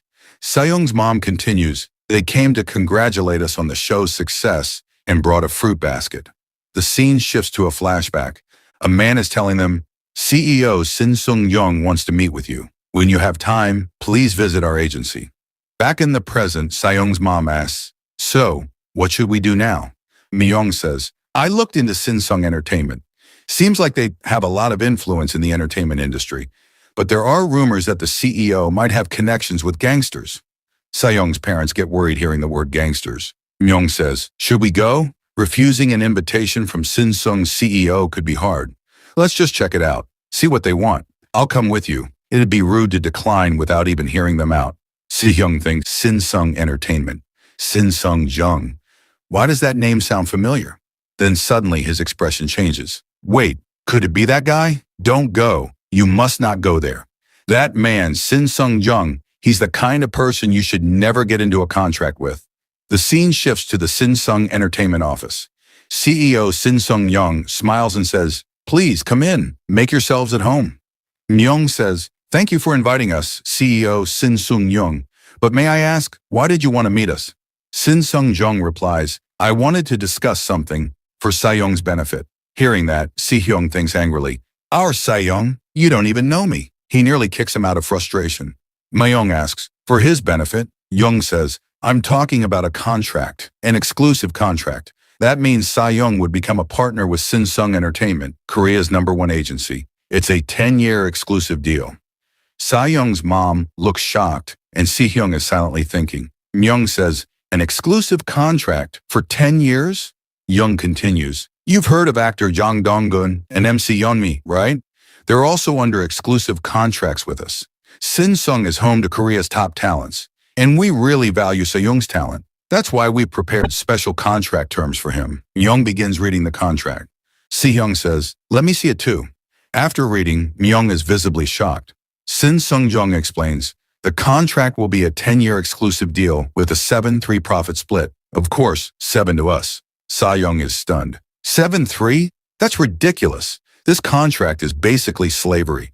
Forcing this kind of deal on a new artist is wrong. In reality, the contract says 70% of profits go to the company and only 30% to Sayoung. That's exploitation, plain and simple. But Jung, trying to sound confident, says, "Everyone else thinks this is a great opportunity." One of the employees adds, "Absolutely, boss." Sayoung thinks to himself angrily, "This guy's using the same tactics again." Just like before, Sin Sung Young. We're shown a flashback. Si-hyung says, "In my previous life, Sin Sung Young was closely connected with our company, Sam Ji-on, especially with my father, Vice Chairman Jeon Jae-hyung. He met Sin Sung through MC Yeonmi, and they funneled Sam Ji-on's advertising budget directly to Sinsung Entertainment. Sin Sung Jung even showed loyalty to my dad, but in the end he went to prison for threatening and assaulting his own celebrities." Back in the present, Sin Sung Young says, "I've been in this industry for 10 years, and I've never seen a child actor as talented as Sayoung. Hand him over to me, and I'll make him a great actor." Then his internal monologue reveals his true plans. Child actors usually lose popularity as they grow up. So while they're still in the spotlight, trap them in long-term contracts, milk them for advertisement money, and when they're no longer useful, just toss them away. No one supports them anyway. They're perfect targets. But before his plan can succeed, Myung says, "Sorry, but we reject your offer." Si-hyung is thrilled. Jung asks, "But why?" Myung replies, "A 70-30 split is unfair, and a 10-year contract isn't right for Sayoung. His value will only grow in the future." Young, now irritated, says, "You sound very confident. I can tell you really like that kid, but you clearly don't know much about the entertainment industry. The child actor market isn't that big. Their earnings are nothing compared to adult actors." Sayoung thinks, this jerk is trying to belittle us. Young adds, "What if his face changes as he grows older? Then he'll lose all his value, right?" Sayoung's mom quickly covers his ears and says, "How can you say such things in front of a child?" Sayoung stares daggers at Young and says, "And look who's talking. You'll end up looking like a frog in your old age. But me? I'll only get better with time." Sayoung starts yelling, and his mom tries to calm him down. Myung stands up and says, "You clearly have no manners. We're leaving now." Young says, "But miss, you're not even his mother. Why do you keep interfering? Outsiders should stay out of it." Sayoung's mom gets mad and is about to speak, but Myung says, "I'm his manager, so yes, I can speak. Let's go, Sayoung." Then she turns to Young and says, "I used to work at an advertising company, and I can tell you with full confidence, this contract is unfair. Goodbye." They begin to leave. Young yells, "You'll regret this decision. How dare you disrespect me? Sin Sung Young, you think you'll still be able to work in this industry?" Sayoung thinks, now he's showing his true face. Myung replies calmly, "We'll see," and they walk out of the office. Outside, Myung mutters, "What a pathetic man, threatening a pregnant woman. Is he even human?" Sayoung thinks, "You said it." Myung turns to Sayoung and asks, "Are you okay? That must have been a lot to take in." Sayoung says, "Honestly, I think you had it tougher than I did." Myung smiles. People like that are everywhere in this industry, and there's no need to sign a contract with a company like that. Let's go. There should be a bus nearby. As they walk, Sayoung's mom calls out, "Unnie, are you really going to be Sayoung's manager?" That surprises Myung. Sayoung thinks, that's not a bad idea. In business, you meet a lot of talented people, But trustworthy ones? Rare. And she's proven herself time and again. A person who's skilled and trustworthy, that's the real deal. Myung says, "Look, I'm not an expert in entertainment." But Sayoung smiles and grabs her hand. In his mind, he says, "Be my colleague, Manager Kim." Sayoung's mom says, "Honey, I think Sayoung really likes you. And my husband and we don't know anything. Please help us secure Sayoung's future." Hearing that, Myung smiles softly. "Because of you guys, I'm starting to dream again. I'll do my best as your manager." Sayoung's mom hugs her. Sayoung thinks, "Welcome, Manager Kim. Let's go make some serious money." Myung laughs. "You will pay me, right?" Sayoung says, "Of course, I'll give you everything, honey." Myung jokes, "This doesn't feel right." Then we're shown a terrace where Sin Sung Jung stands. An employee approaches him and says, "That woman claiming to be the manager, her name is Kim Myung. She used to work in advertising, and she's the landlady of the house where Sayoung's family lives." Young grins. "Landlady, huh? What a weird little team. If they won't come under me, I'll show them just how harsh this industry really is. Call the reporters." The scene shifts. We see Tae-young saying, "Stop! What are you doing, Michael?" Michael's busy eating bananas with Sayoung. He says, "I like bananas too, but you all only give them to Sayoung." Michael turns to Sayoung and says, "Hey, seriously, how much are you going to eat?" Sayoung, annoyed, thinks, "I'm eating more just so you can't have any." They start fighting over bananas, and the whole team bursts out laughing. Jae-young says, "This is too much now, Michael." But the two boys keep arguing. "Oh," Tae-young says, "All right already, just stop." Scene shifts to the director, who says, "Great job with the morning shoot, everyone. Let's take a break for lunch." We see Sayoung's parents, and the director walks up to Sayoung's mom and says, "Isn't it tough waiting at the shoot site?" She smiles. "Not at all. Even after all these months of shooting, it still feels exciting and fun." The director says, "But in your condition, if you ever feel unwell, please let me know immediately." Sayoung's mom thanks him. The director asks, "By the way, when's your due date?" She says, "Pretty soon, sometime in December or January." Then the director says, "Also, about Michael. The viewers really love his bickering with Sayoung. Their mental age seems the same. They're like Tom and Jerry." He laughs. "Sometimes I feel like Michael goes a bit too far. I hope it doesn't bother you." Sayoung's mom smiles. "I trust you. I enjoy watching them squabble too. It's actually really entertaining." The director says, "Got it. I'll keep that in mind. And as always, thank you." Myung, standing nearby, watches Sayoung's mom with quiet admiration, then walks away. Meanwhile, Tae-young and Byung are tired and heading to lunch. Tae-young says, "No matter how many shoots we've done, I still can't get used to this." We see Sayan lying around, his stomach stuffed after eating way too many bananas. He says, "Man, after eating all that, I'm starting to feel a little sleepy." Suddenly, Michael shows up behind him and snaps, "You rude little brat." Sayan gets a little startled. Michael asks, "Did you seriously hit me the other day, you little punk?" Sayan gets annoyed and thinks to himself, "You're hilarious. But seriously, I've had to deal with your real personality. People think it's just some cool bad boy act, but online people are calling Michael immature. Just some guy jealous of his new sibling. Others are saying, I bet he acts the same even when the cameras are off." Someone else comments, "Sayan and Michael's live streams are actually pretty cute and funny." Sayan, now getting irritated, thinks to himself, "You're really crossing the line these days. I've got my eyes on you. You need to learn a lesson." Michael laughs. "What's with the anger, you crazy kid?" Then he pulls Sayan's cheeks. Sayan starts tearing up and thinks, "What the hell is wrong with you?" Michael shrugs. "Hey, quit crying. I didn't even pull that hard." And just then, Myung walks in. Seeing her, Michael instantly tenses up. Myung asks, "Did you just pull Sayan's cheeks?" Michael stammers, No, it was nothing. He's just making a fuss over nothing." Myung replies calmly, "Seon doesn't get mad or cry for no reason." Sayan grins inwardly. "Well done, my manager." Myung continues, "I've noticed that during recent shoots, you've been picking on Sayan a lot. Please stop that." Michael flares up. "Are you threatening me? And why are you so protective of that little brat anyway?" Myung responds, "A little brat, huh? You do realize it's because of Sayan that you even landed a bunch of commercial shoots, right?" Michael gets embarrassed. Myung adds, "So please try to act a bit more professional and stop laying hands on a child. I trust you understand now." She takes Sayan with her and walks off. Michael stands there fuming. I came to Korea to become a true artist, not a damn babysitter for some brat. Sang is ignoring me. The rest of the members just keep staring like I'm some villain. All because of that stupid chili sauce incident, he mutters. This whole show sucks. Is there any way I can sabotage this thing? I'd be successful without it anyway. Just then his phone rings. What? He snaps. I'm busy. Make it quick. But suddenly his eyes widen. Sin-Sung Entertainment? On the other end might be none other than Sin-Sung Young, who also has a grudge against Sion. The scene cuts to the massive MBC building. The director addresses everyone. Thanks for coming to today's special production meeting. Despite his busy schedule, Parong made it. And Sion's family, who's become like our own, thank you too.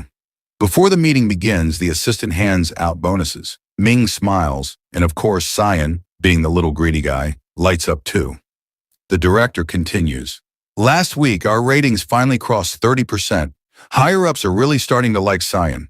We're close to the final episode now, so please keep up the great work. Taeyong is counting his money while CEO Piso stares him down. The director says, now, on to today's topic, the Christmas special episode. He explains, Christmas is coming up, and there's been a request for a 90-minute family-themed special. We wanted to really capture that warm, festive atmosphere.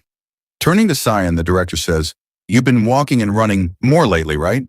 Sion stands up and thinks, I've been training every day, walking and running without any excitement. That's exactly what I've been saying. The director goes on. So Sion and the other Just members will be in Christmas costumes. There'll be a party, dancing. Should make for some great footage. Looks like everyone likes the idea. Let's talk details. Just then, the assistant director rushes in, panicked. We've got a problem. A newspaper article just came out about Sion's family. They all look at the paper. The headline reads, Just Baby shows child star Sion Jeon book exploited for work by greedy parents. Then the scene shifts. We're shown a news segment where people are talking. One guy says, I've gathered the biggest and most important news of the week. In the first story, well, everyone in the city is talking about it. The child actor from Just Baby, Jeon Seong book, his family's controversy. A woman sitting next to him says, yeah, that article was really disturbing. It said Seong's parents were exploiting him. The man replies, exactly. The article had no real evidence, but the public's very concerned for Seong. Then someone turns off the TV. It's the director. They were all watching the news together. Seong's mom looks visibly upset and nearly in tears. She says, what are we supposed to do now? The director tries to calm her. Don't worry, there's nothing to stress about. It's just a cheap rumor trying to interfere with a successful show. That kind of thing is super common in the broadcast industry. Mi Young adds, I'm going to find out why this article got published in the first place. Si Young stands up and says loudly to the director, it's true, right, director? The director looks a little surprised by his tone. Before Si Young can say anything more, his dad pulls him back and says, this kid's being disrespectful now. In his mind, Si Young thinks, negative public opinion campaigns, they eventually turn into power. Whoever's behind these articles is targeting us for a reason. We need to figure out what they want and stay one step ahead. That's the only way we'll win. Si Young glances at the director. In his mind, he says, with your connections in the industry, director, you're the one who has to act. The director understands what Si Young is trying to say and responds, Si Young's right. Since this all started because of the broadcast, it's the responsibility of the network and me to handle it. Si Young nods. You made the right call. The director continues. There are probably reporters lurking outside right now. It might be a bit stressful, but I suggest staying home and even taking a break from coming to the set. Si Young's mom looks shocked. But then, what about Si Young? Mi Young steps in. I'll take care of him. Hearing this, Si Young's mom feels relieved. The director smiles and says, that's good. I trust you, manager. Mi Young responds, leave it to me. Oh, and director, I need to talk to you about something. The director adds, don't worry too much. I'll try to resolve this issue quickly. It'll be okay. He steps outside the house where the assistant director is waiting. She asks, Director, did your conversation go well? The director replies, that article, it said that an insider claims Si Young's parents show up at every filming site and interfere in everything. The assistant director stays silent. The director says, feels like we've got a traitor among us. Is it you? You did something similar during auditions. The assistant director panics. No, I didn't do it. After that day when you nearly fired me, I stopped all that stuff. The director starts thinking and mutters, "Then who could it be?" The scene shifts to a city street. A man is making an announcement. "Let's help our neighbors in need and celebrate Christmas together." Up ahead, two girls are talking. One says, "White Christmas is the best, right?" Just then, we see a mysterious figure sneaking around. The girls notice him. "Who wears sunglasses at night?" one says. "He looks suspicious," the other says. "Is he cold or what? He's all wrapped up." Suddenly, they hear a sound from a stroller. "That sounded like a baby," one girl says. The mysterious man whispers, "Si-young, stay quiet. Maybe we shouldn't have come out. I promised the director we'd stay home, but I just felt so restless. I needed some fresh air." Turns out, it's Si-young's mom. She pulls the blanket off Si-young and says, "I was just walking to meet my husband after his work. Just a short walk. That's fine, right?" Then she gently tells Si-young, "I know you want to walk on your own, but we can't let people see you. Just wait a little longer." In his head, Si-young fumes. Riding in a stroller at this age is the ultimate embarrassment. This is humiliating. Let me walk already. Meanwhile, the girls continue chatting. One says, "Did you see this week's episode of Just Baby?" Si-young's mom listens carefully. "Yeah, that Christmas special was amazing. Taeyong's Santa outfit was adorable, and Si-young as Rudolph was so cute. But baby snowman Si-young, he was unbelievably cute. Like I just wanted to squish him. I honestly live for Just Baby every week." Then the other girl adds, "But now it's ending soon? That's so heartbreaking. Total shame." Si-young's mom smiles softly. Si-young in his mind says, "Well, you've got good taste." But then one girl says, "Hey, did you read that article?" Si-young's mom gets tense. "Yeah, there's a new one, more detailed than before. It says Si-young's parents are greedy, and he acts too mature for his age." The other girl laughs. "I mean, the kid's barely turning 3 next year, but he does seem unusually smart sometimes." In his head, Si-young rages. "They're saying this stuff about young Si-young's brilliant direction and acting?" The light turns green. The girls walk away. Si-young's mom looks sad. That's when her husband shows up and says, Si-young's mom, you came all the way out here in this cold just to meet me? I told you it wasn't necessary." But then he notices something's off. Si-young's mom, "Are you crying? What happened?" Si-young watches and thinks, "So even the general public is starting to buy into these rumors? That's dangerous. We need to come up with a proper solution for this." Scene shifts. Si-young's dad, angry, starts yelling at the director, "That's enough. I've had it. I'm the head of this family and it's my job to protect them." The director responds, "I'm really sorry. We tried everything we could to keep the reporters under control, but it seems like the public's interest in Si-young is just too strong. The rumors are still spreading." Si-young's dad says, "But we can't just sit back and let it happen. We have to do something." The director says, "I think the best move is to face it head on." Si-young's dad asks, "Face it head on, how?" The director replies, "If you both agree, would you be willing to do a live interview?" The next scene shows the date, December 31st, outside the MBC building, where the Just Group is located. Daeon says, "Hello, we're the new standard in the music industry. We're Just, and this is Si-young." He's holding Si-young and says, "Playing with little Si-young, I didn't even notice the year is already ending. So let's enjoy today's special year-end compilation episode of Just Baby." Then we see the assistant director saying, "The broadcast for this episode has started, so we should start too." She adds, "You made a smart move. There's nothing better than an interview to clear up controversy. That's why celebs hold press conferences. And since everything's calm on set, there's no need to stress. For now, just relax. I'm gonna go do one last equipment check." As she leaves, Si-young's dad starts crying and says to his wife, "I'm sorry, So-young." So-young, surprised, asks, "For what?" Si-young's dad says, "Your due date's coming up soon. You're already going through so much, and I think I just added to the stress." She replies, "No, it's not like that. This is for Si-young, and I want to do this too. You were really cool today, stepping up like the head of the house." Hearing that, Si-young's dad smiles and hugs her. But before they can really settle in, Mi-young walks in holding Si-young and says, "Are you two ready?" Si-young looks a little disappointed and thinks, "I thought you two were the quiet, shy kind of parents just trying to get through things. And now suddenly you're doing a live interview? It's not bad, just why all of a sudden?" He's confused. His mom picks him up and says, "You look so handsome today, baby. Just trust mom and dad. We're going to make sure all those nasty rumors go away." Hearing that, Si-young gets emotional and asks, "Wait, Are you really doing all this for me? Then he hugs his mom tight. Myung and the assistant director watch, smiling. The assistant director thinks the director is at the gate, so she goes to open it and says, all preparations for the interview are done. But she sees something that shocks her. In the next scene, Daeyeon and the assistant director are rushing down the hall in a panic. Daeyeon asks, "What are you saying? A live interview?"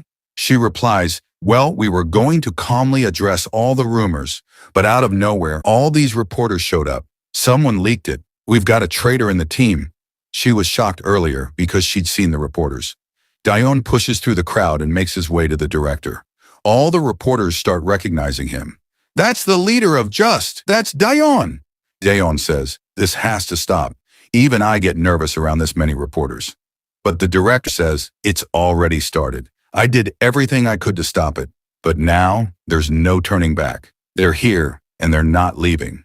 Cut to Seyoung's parents surrounded by the press. Reporters are shouting, "Look here, why are you doing this interview? Was that article true? Please respond." Soyoung looks anxious.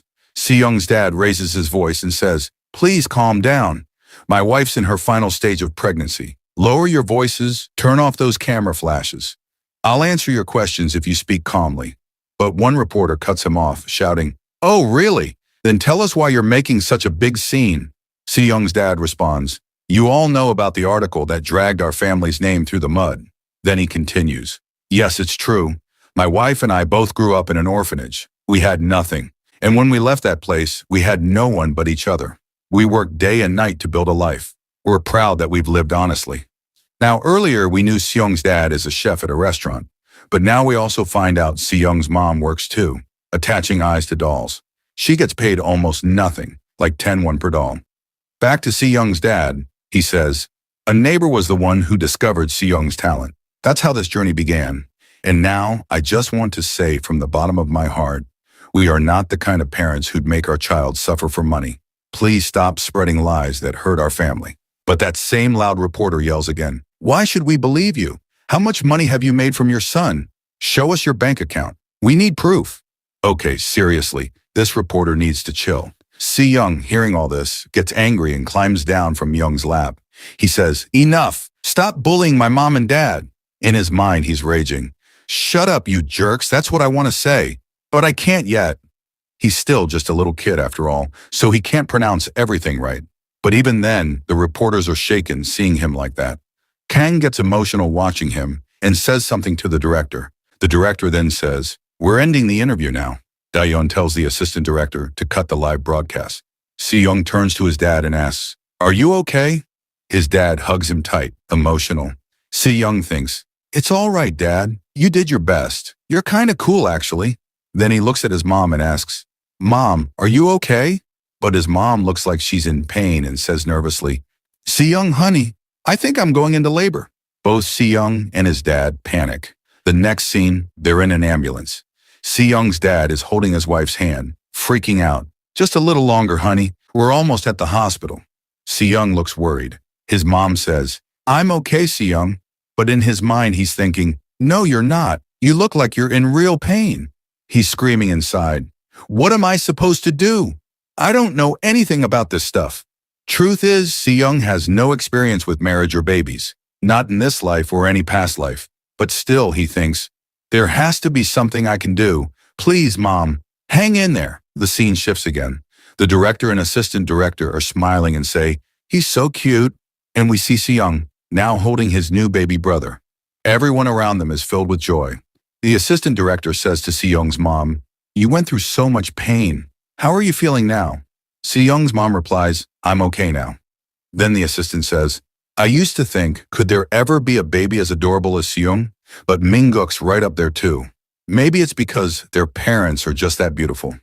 That's when we find out Seyoung's baby brother's name, Mingguk. The assistant director reaches out to touch Mingguk, but Seongguk quickly slaps her hand away, not letting her touch his little brother. In the sweetest tone, he says, "No, you can't touch the baby," and thinks to himself, "Don't you know you shouldn't carelessly touch little kids? Go wash your hands first." The assistant director laughs. "Look at Seongguk, already acting like a big brother." Seongguk, thinking to himself, says, "Why not? In my past life, all my siblings were useless. Then looking at Minguk, he smiles strangely and says, "But I'll raise you right." Then the doctor turns to Seongguk's dad and asks, "Can we film a video of Minguk and Seongguk?" After that broadcast, the public went absolutely crazy. All over the internet, everyone's talking about Seongguk's family. Some are asking about Seongguk's mom, others are angry at the reporters, and many are curious about Seongguk's siblings. The director says the comment section's completely blown up. Seongguk's dad agrees to the video shoot, and the assistant director starts recording. Then the dad asks the director, "What happened after we left?" The director replies, "There's nothing you need to worry about anymore. Everything's been taken care of. We even caught the traitor." We're taken back to a scene from earlier. Byun and Taeyang have Michael cornered. Taeyang demands, "What is this, Michael?" Michael replies nervously, "That's my pager. Where did you get that?" A pager is basically a device that sends voice messages. Taeyang continues, "Strange things have been happening. Things only the staff or people on set would know are suddenly showing up in articles. Even interview questions that not even staff knew about. Reporters somehow found out." Michael looks panicked. "Still," he says, "So what? What did I do?" Taeyang says, "Well, your behavior's been pretty suspicious, like disappearing in the middle of a shoot. That's why I asked Lux to keep an eye on you. And thanks to that, we found out about your connection to CEO Samjeon. Turns out, Seongguk's manager had already been suspicious of Samjeon Entertainment's CEO. All those reporters who posted those nasty articles, they're all connected to Samjeon Entertainment. And Michael's pager had voicemail numbers that matched Samjeon's contact list." Taeyang and Jaeyoung both get furious. They say, "Getting involved with a creep like him just to mess with Seongguk's family? What the hell were you thinking, Michael?" Michael freezes under their glares. Taeyang says, "You and CEO Samjeon are both going to be held responsible for what you've done." The next day, the entire news cycle is dominated by just one story. Samjeon Entertainment bribed reporters to publish negative articles and bully their own actors. CEO Samjeon is arrested. Reporters are shouting questions. "Mr. CEO, is it true you ordered the negative press? Why did you do it? What about the controversy involving threats to your own actors?" Samjeon yells, "I don't know anything about this. I said I don't know." Cut to Seongguk's dad, shocked as he hears all this. The director says, whatever issues Michael had, Taeyang's going to take full responsibility. He'll bring him to apologize and even offer to cover the hospital bills. Our team will contribute too. Then the director adds angrily, "If you feel like taking further action, just let us know anytime." Honestly, I should have punched Michael myself. But Seongguk's dad says, "It's all right. Thanks to all this, you gave us a really nice private room. Our whole family is together, and Seongguk's recovering well. We don't need anything else, as long as the bad rumors go away." The director smiles. "Got it. Don't worry. After the interview, everything got back on track." Meanwhile, those same girls from earlier say, "Looks like people misunderstood Seongguk's family. They were just tricked by bad people. I feel so ashamed." Now we see tons of support pouring in for Seongguk's family. The director says, "The manager and I will take care of cleaning everything up." He means they're going after the reporters who went too far. Then the director adds, "We're also thinking of taking a 2-month break. Seongguk's mom needs time to recover too." Jeon Ji-seong asks, "Is such a long break really okay?" The director replies, "We've already got some footage stored. Don't stress. Just enjoy your time with your family." The narrator of Just Baby Show chimes in, "We'll see you again this spring, 2 months from now." Seongguk's mom asks, "Is Seongguk taking care of Mango?" Then we cut to a scene set 2 months later. Someone's watching the news. 2 anchors are chatting. Feels like the new year just started, and it's already March. Flowers are blooming too. Yeah, seeing them in full bloom really lifts your spirits. And it's not just flowers. We've got another good update, right? Everyone's favorite national baby, Seongguk, is coming back. Wait, is Just Baby airing again? You heard right. A broadcast update is coming soon. At that moment, a girl steps out of the shower and asks, "Honey, what are you watching?" The girl is Seyeonmi, and the man is Seongguk's father from his past life. Seyeonmi notices the screen and says, "That's Seongguk on TV." The chairman says, "You know this kid?" Seyeonmi replies, "Did you forget so soon? You even met him on that commercial shoot." The chairman nods. "Oh, right. I was just watching TV, and for some reason, couldn't take my eyes off this kid. There's something different about him. He's interesting." Seyeonmi sits on his lap and says, "Well, that's because he's a genius." "A genius?" he asks. "Yeah, Seongguk has all the qualities of a great actor. He's the kind of kid who can become anything in the future." The chairman says, "That good? Isn't he just another cute child actor?" Seyeonmi replies, "Honey, I may be popular because of your connections, but I do know how to spot talent. Plus, Samjong Entertainment tried to use that kid for cheap publicity, and now they're paying for it. The chairman raises an eyebrow. Samjong Entertainment? You mean CEO Samjong Young? Exactly. As always, they tried to take advantage of a rising child actor, and it came back to bite them. But aren't you signed with that agency too? I am. That's why I'm trying to end my contract and leave. The terms were pretty rough anyway, so I'm better off. So where will you go? Do you already have another agency in mind? Seyomi lights up. I have a fun idea. I'm planning to move forward slowly. But if you're interested, investing in Seongguk might not be a bad move. The chairman says thoughtfully, an investment? Not a bad idea. Next we cut to Seongguk's home. Kim So-young says, today's lunch is sweet soup. Here you go, Seongguk. Seongguk, thinking to himself, wow, it smells amazing. I didn't know our manager Kim was this good at cooking, then starts eating. She gives some to Mingguk too, who says, thanks again today. You always make food for us. Kim So-young replies, well, I am Seongguk's manager. It just comes naturally. Kim So-young says, but still, you never take any money from us, and you're always bringing food and fruit. Seyoung smiles gently and says, instead of talking, let's focus on eating. We're a family, aren't we? And as family, it's only natural I take care of you a little. Hearing this, Seongguk lights up happily in the cutest way. Then we hear his voice in the background, talking to his little brother. No, I said don't touch that. That's your brother's food. You only get milk. Kim So-young laughs and says, these days, Mingguk copies everything his brother says. That means he's following Seongguk well. She continues, since Mingguk follows him so closely, taking care of him should be a little easier. Hearing all that, Seongguk says, you're right, childcare. These past 2 months made me realize something. Taking care of kids is like living in hell. Please, Mingguk, just stop already. Mingguk is just giggling, but Seongguk looks totally worn out. We're shown a few scenes from before. Seongguk is asking, why does he cry all the time? Why won't he just sleep? Because of Mingguk, Seongguk can't sleep either. Frustrated, he thinks, why is he always looking for me?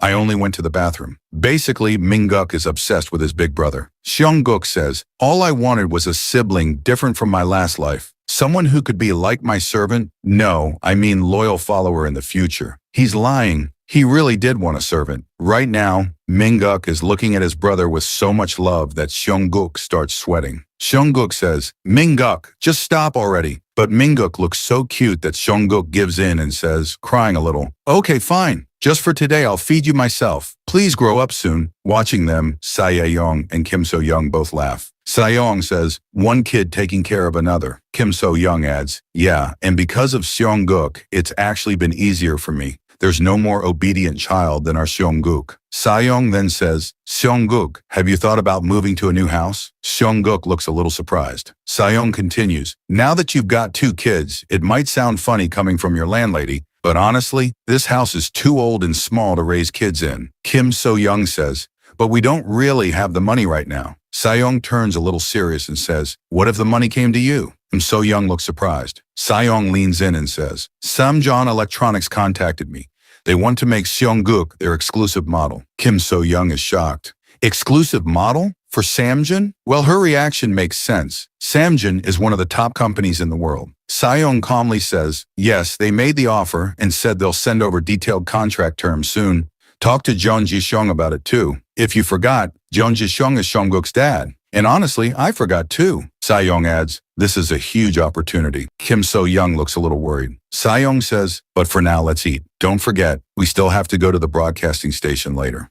Seongguk says, I didn't forget. Like the director said, today's the first just baby meeting after 2 months. Seyoung adds, they said they'll send a car to pick us up, so no need to rush. Just then, someone arrives at the gate. Seyoung starts walking toward it, saying, are they here already? Meanwhile, a tired Seongguk walks over to his mom. Seyoung opens the gate and hears someone say, it's been a while. She's shocked and says, Michael? Both Seyoung and Kim So-young look at him. It's Michael standing there, and apparently, he's had a glow-up in just 2 months. Everything falls silent. Seongguk steps in front of his mom and says to Michael, what are you doing here? Inside, Seongguk is thinking, Michael, the one who betrayed my family with Samjong Young, what are you thinking coming here?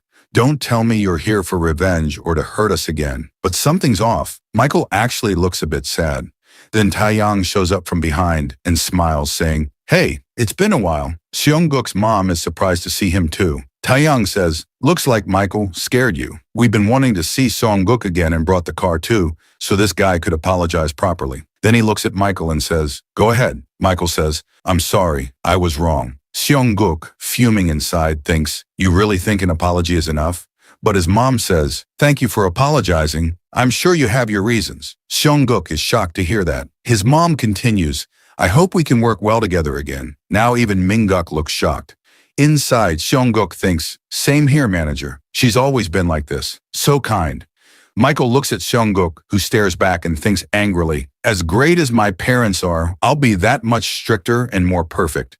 There won't be a next time. Got it, idiot? Just then, Taeyang says, all right, let's get going. Everyone's waiting for Seong-guk's family. Next scene, the director comes running towards Seong-guk, and Seong-guk runs toward him too. They hug each other tightly. The director says, is it because it's been a while? You've always been a little distant, but today you're being so sweet. It makes me happy, Seong-guk. Seong-guk smiles and thinks, Director, I realized something. I was made to work. I'll live for work and I'll die for work. But the real reason? He's just totally exhausted from childcare and is dying to get back to work.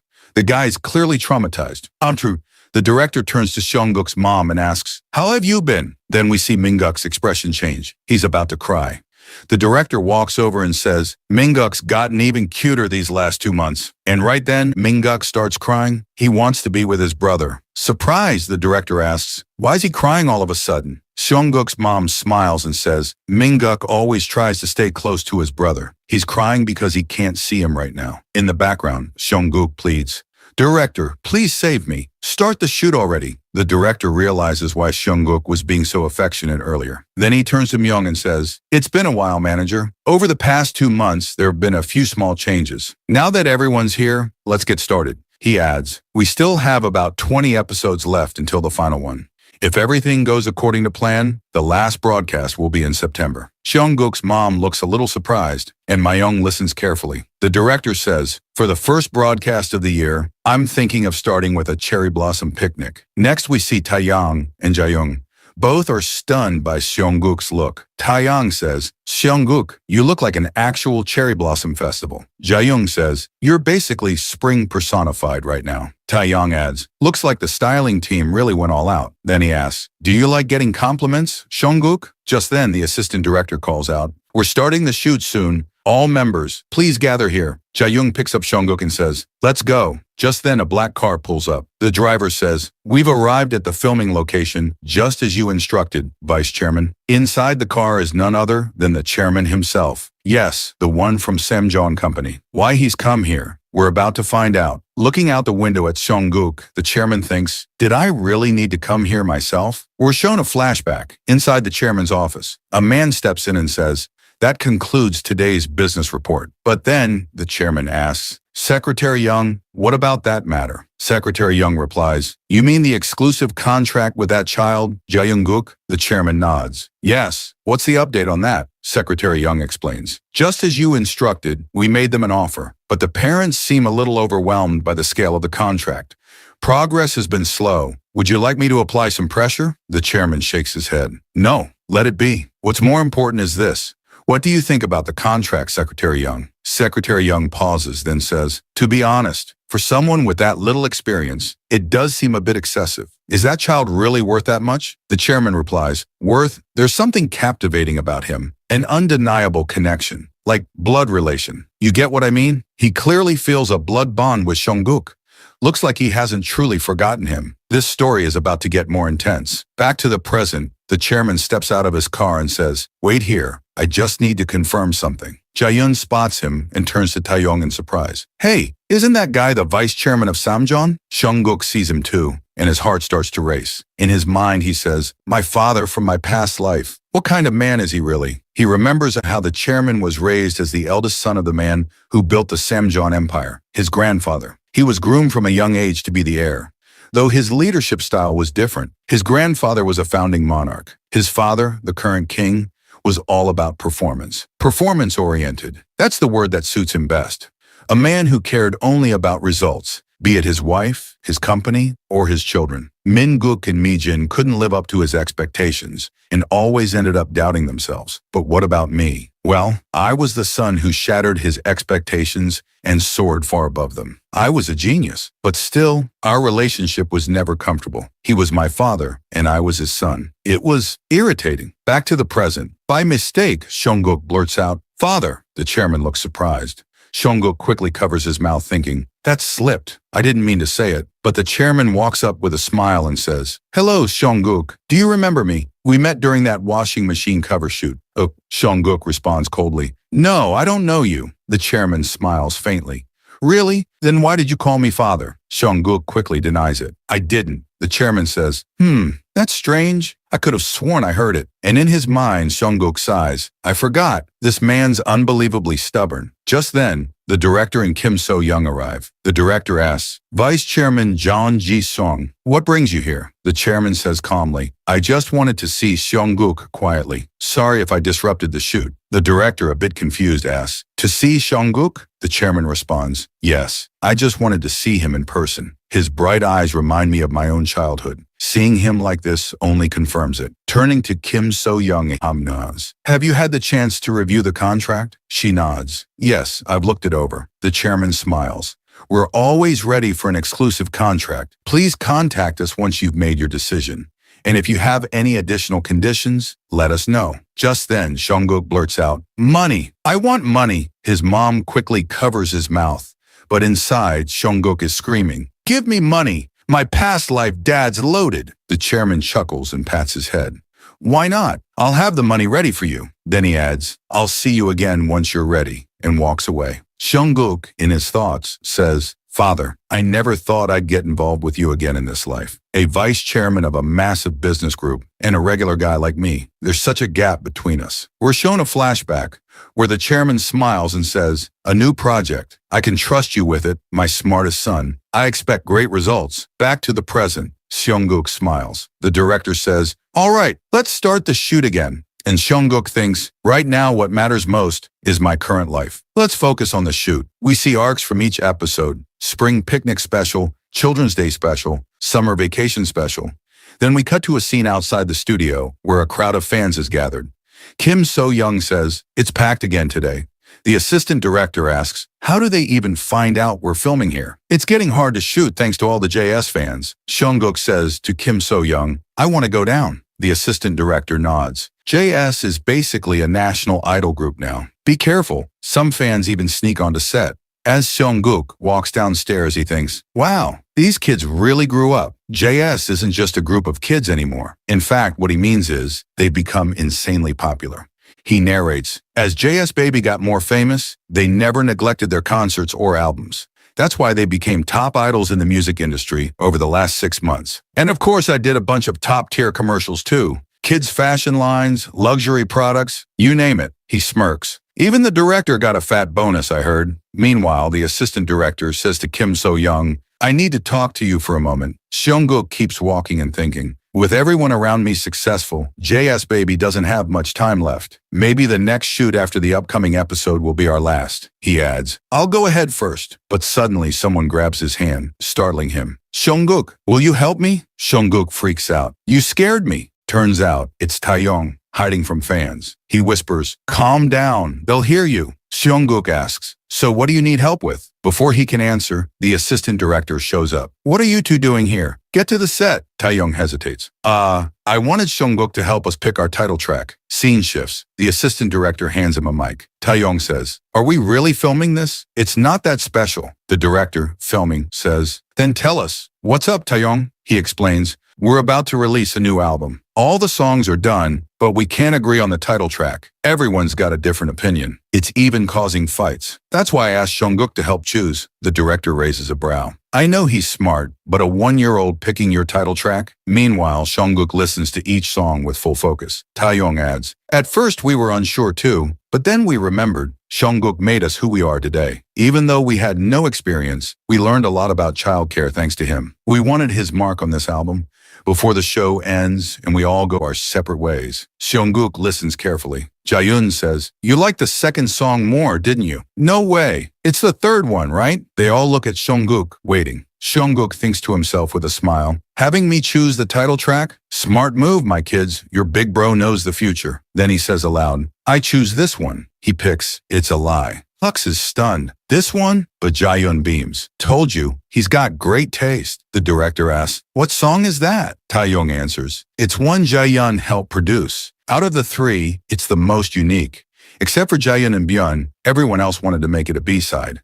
But Seongguk picked it. Seongguk, still smiling, thinks, why not? In my past life, this was a B-side, but it crushed the charts. Stayed at #1 for 5 weeks straight. Even I, someone not into music, memorized some lyrics from hearing it everywhere. If this had been the title track, it would have been even more popular. Lux, nearly crying, clings to him. Seongguk, think again. My song's better. But Seongguk shakes his head and grabs the DVD, handing it to Taeyong. This is the one. Taeyong smiles and nods. All right then, we'll do our best to promote it. Since this whole scene was filmed, fans watching it later went wild, loving Seongguk's choice. Scene shift. JS Baby's final party. Kim So-young brings Seongguk inside and he wonders, why is it so dark in here? Are they planning something before the final episode? He smiles. Well, I'll play along like a good little kid. As soon as he enters, the lights switch on and everyone shouts, Happy birthday, Seongguk! The director laughs and says, the JS team wanted to celebrate your birthday, so they planned it with the final episode party. How do you like it? Seongguk looks down, then suddenly lights up. I love it, and thinks, I thought everything would be predictable, but it really does feel nice when people celebrate for you. The director calls everyone for food, and the party kicks off. Kim So-young is all smiles. Then a man walks in. I'm here on behalf of Vice Chairman Jeon Ji-seong to congratulate you on the final episode. Here's a small gift. You can call me Secretary Young. Kim So-young opens the gift and is shocked to see ginseng. Secretary Young says, when you have time, please review the contract matter again. Kim So-young replies, of course, we'll try to visit soon. Scene shift outside. Myung says, you could have taken a few days to rest. Kim So-young replies, no, I promised during the party that we'd visit soon. Then she turns to Seongguk. You're not tired, are you? Seongguk thinks, tired? I can't afford to be. I need to stay sharp. My cunning father never loses. Let's go figure out what his real intentions are. Scene shift inside Samjeon HQ. A woman greets them. Welcome to Samjeon headquarters. The vice chairman has been expecting you. As the doors open, Chairman Jeon Ji-seong stands smiling. So, you finally came. It's been a while, Seongguk. Scene change. The group sits down in his office. Someone sets down tea. Seongguk looks at the tray and thinks, wait a second. These are my favorite cookies from my past life. He grabs one and starts munching. Myung smiles and says, thank you for the warm hospitality. Chairman says, there's no need for that. So did you go over the terms of the contract? Myung looks a little nervous and says, yeah, this offer sounds way too good. But it's hard to trust. A 1-year exclusive contract and a signing bonus of 1 million won? Is that real? Hearing that, Seongguk drops his cookie in shock and stares at the chairman.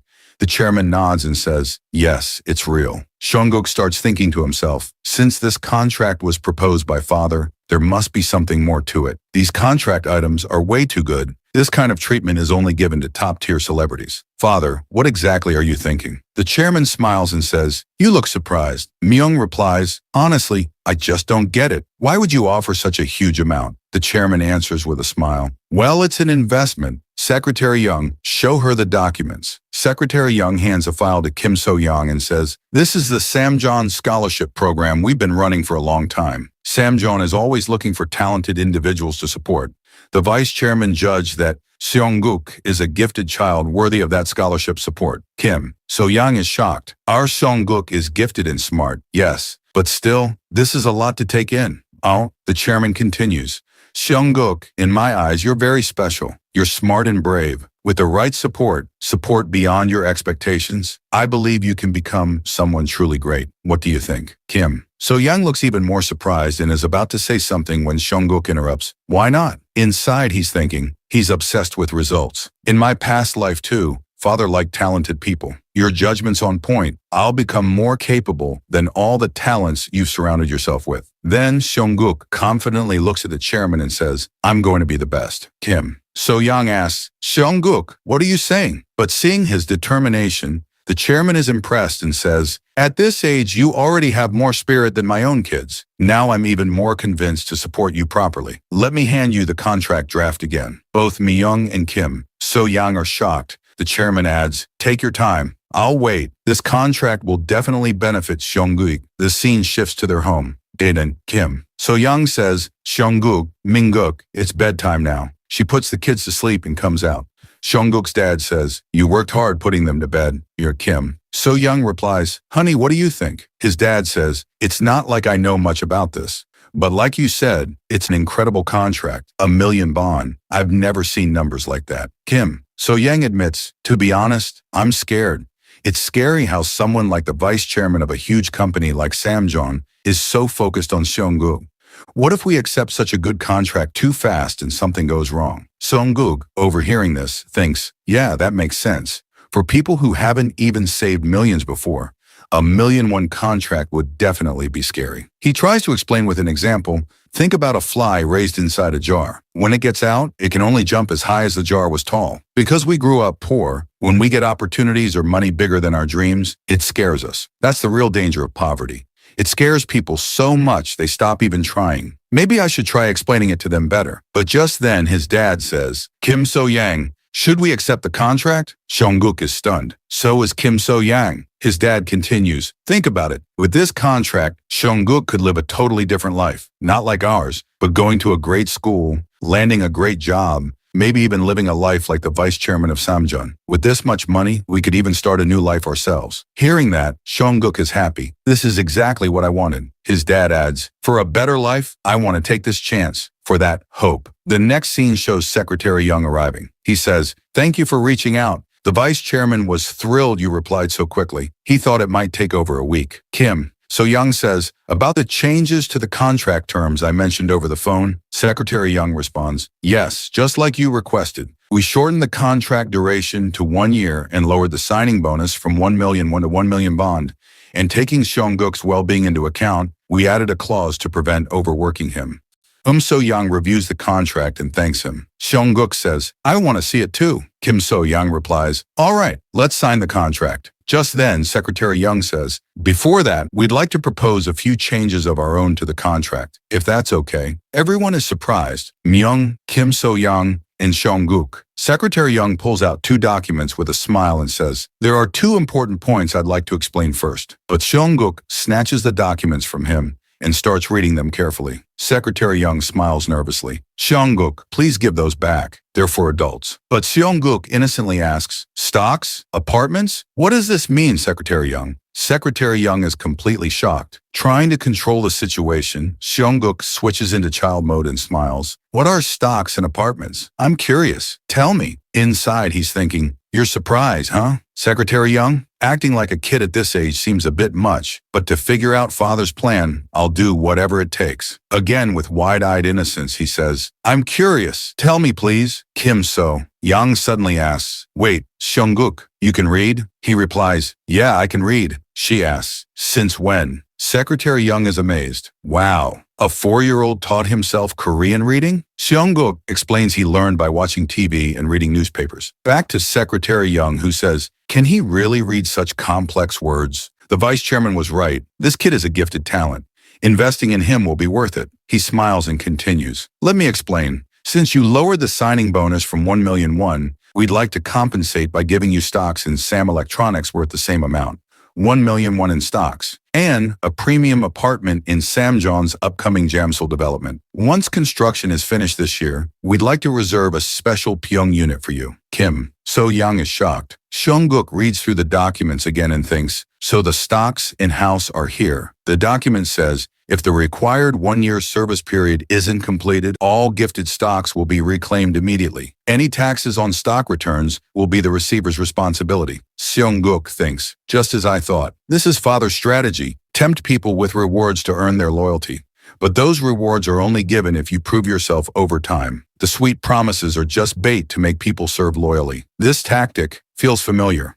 This is John Yi-seong's style. He closes the documents and says, looks great. Hand it over, I'll sign. Secretary Young is surprised. Kim So-young stops him and says, you can't do this. But Seongguk insists, I'm going to sign this contract no matter what. Thinking to himself, do you even know how high Sam Electronics stocks will rise? And the value of those Jamsil apartments? This contract is a must. Then he shouts, I'm going to make all of this mine. Kim So-young gets angry and is about to scold him, But Myung stops her. Let's go ahead with the contract. This is a great opportunity for Seong-guk and the family. Myung turns to Secretary Young and says, "Thank you for these excellent contract terms, but this contract is a bit much for one individual. So we're planning to establish a company. We'll sign the deal company to company." Secretary Young looks confused. Myung explains, "An agency solely for Seong-guk. We're planning to create a one-person agency." Secretary Young is delighted.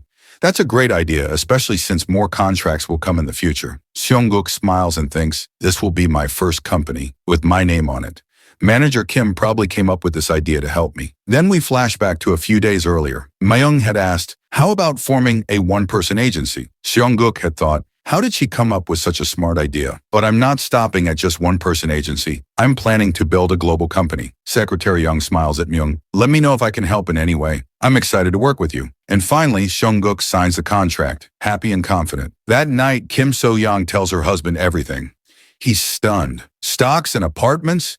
And now our son knows how to read? So many amazing things happened today. He hugs Seong-guk and says, "Of course your dad's proud of you." Kim So-young sets the table and says, "Honey, let's have dinner now." Seong-guk's dad gets excited. "Wow, there's bulgogi and fish too?" Kim So-young explains. "They already sent part of Seong-guk's contract money. I didn't spend too much, just wanted the family to enjoy a bit of luxury. That's okay, right, Seong-guk?" He smiles and thinks, "Of course. Being stingy with food only hurts the body." Then says out loud, "Come on, let's all eat quickly." Kim So-young asks, "By the way, what happened with your boss?" Seong-guk's dad explains, "I told him I wanted to try something on my own, and he suggested I prepare well and open my own shop. Thanks to Seong-guk, we received a nice amount. If we save properly, we might afford a commercial space by next year. And the boss said he'll teach me all the recipes and how to run the place." Kim So-young says, "Wow, that's amazing, honey. You should totally do it." Seong-guk adds, "I love the idea too. I'll support you." His dad smiles. "Thanks, son. Because of you, I now have a dream I want to chase." Seong-guk thinks, "Don't worry about money, Dad. Just move forward. I'll earn enough in a year to buy a dozen commercial properties." The scene shifts. Soon-mi is on a call with Secretary Young. She says, "I was the one who recommended that boy to the vice chairman. I'm just a bit curious. Can you tell me how things are going?" Secretary Young tells her. Soon-mi says, "So he signed an exclusive contract with Samjong and even started a one-person agency. Someone else is there too, none other than Sin Sang-young," he growls. "He dared to sign with Samjong Electronics and start an agency? That little punk, I'll destroy them. I'll ruin them so badly no one will ever look at them again." Soon-mi calmly replies, "That's a terrible idea." Sin Sang-young is shocked. She continues, "Seong-guk isn't the same kid anymore. Are you seriously thinking of touching Vice Chairman Jeon Ji-sung's investment? From what I saw in that contract, the Vice Chairman has very high expectations. If you mess with such an important product, do you really think he'll forgive you?" Sin Sang-young gets rattled and yells, "Shut up and get out, and bring the renewal documents." Sumi walks out, looking at the contract, thinking, "Looks like our CEO still doesn't get it." She tears up the contract in anger. The scene shifts to Seong-guk's house. So-young is putting a face pack on him. He's thinking, "This feels great. Ever since I signed the exclusive contract with Samjong, a lot has changed. Manager Kim's been super busy handling all the paperwork. Since the one-person agency started, she's been filtering random casting requests. She's more active now. Dad decided after a family meeting that he'll open a Bossum restaurant after we move into the Jamsil apartment, and that day is almost here. Mom stays busy with Minguk and taking care of her skin in this dry weather. In my past life, I used to go to a skincare expert who charged thousands, but these cucumber slices feel even more relaxing. Maybe because it's Mom doing it." Nate Kim So-young says, "Our son likes everything. Such a good boy." She tells him to stay with Minguk while she hangs the laundry. Dang, he lays down peacefully. Just then, the news plays on TV. This week's top music chart. First place goes to Lee by JS. They've stayed at #1 for weeks. While munching on cucumber, Seong-guk thinks, "These kids are doing well. They're performing the song I selected perfectly. You guys owe me big time." Someone rings the doorbell. A masked person is standing near his mom. As soon as they see Seong-guk, they say, "You've been doing face packs? It's been a while, and it looks like you've gotten a little chubbier." Kim So-young steps in. "Who are you?" The girl removes her mask. "It's Sun-mi." She says, "Sorry, I just got really excited seeing Seong-guk after so long. How have you all been?" Kim So-young looks surprised. In the next scene, she's serving tea to Sumi. Sumi thanks her. But without wasting time, Kim So-young asks, "So why are you here?" Sunmi sets the cup down and says, I wanted to apologize. I know it's sudden. Kim So-young asks, why now? Sumi says, because of me, you all suffered. I shouldn't have recommended you to Sinsong Entertainment. I saw Seong-guk's potential and wanted to work with him, but I never expected CEO Sin-Song-young to go that far. Seong-guk, please forgive me. Seong-guk thinks, in my past life, Sunmi and Young were just business associates, nothing more. Apart from the affair with my dad, she didn't intentionally hurt anyone. Yeah, she was sneaky, but she preferred winning people over rather than fighting them. He says, okay, I forgive you. Sunmi smiles. Really? You accept my apology? I beg Kim So. Yang says, just coming here and saying all this means a lot. We're grateful you looked after our Seong-guk. Sunmi gets emotional and hugs her. We're family. You can talk casually with me. But Seong-guk suddenly asks, what about Samjeon? You said you were from there? Sunmi smiles. Wow. Seong-guk's even talking now? His speech has really developed. She pulls out a document and says, I came to deliver this. It's related to the Samjeon contract. I got it from Secretary Young. Kim So. Yang says, I see. Please give it to me. But Sunmi says, before I do, I have one more thing. I heard about Seong-guk's one-person agency. I want to join. Everyone is shocked. Kim So-young asks, how did you find out? Sunmi replies, I practically begged Secretary Young to tell me. My contract with Sinsong Entertainment is over. I was disappointed in CEO Young. I want to work in an agency that treats actors like family. Hearing the word family, Kim So-young gets emotional. Sumi comes closer and says, Mother, please think about it. This is a great opportunity for everyone. I'll get to work with good people. And I'm famous. I earn good money. I can help build the agency. Hey, Kim. So-young starts considering it. But Sunmi is thinking, if I can lock down this position, it'll be easier to move things my way. Young, she says, so let's sign the contract, shall we? Kim. So-young agrees. Yes, let's do it right away. But Seong-guk suddenly says, no, absolutely not. Sumi asks, but why? Kim So-young says, Seong-guk, what are you saying? He turns away and lies down. I don't know, but no. Kim So-young sighs. I don't know why he's acting like this. You can discuss the details with me and Myung-uni. But Seong-guk starts crying. He says, no, absolutely not. No way.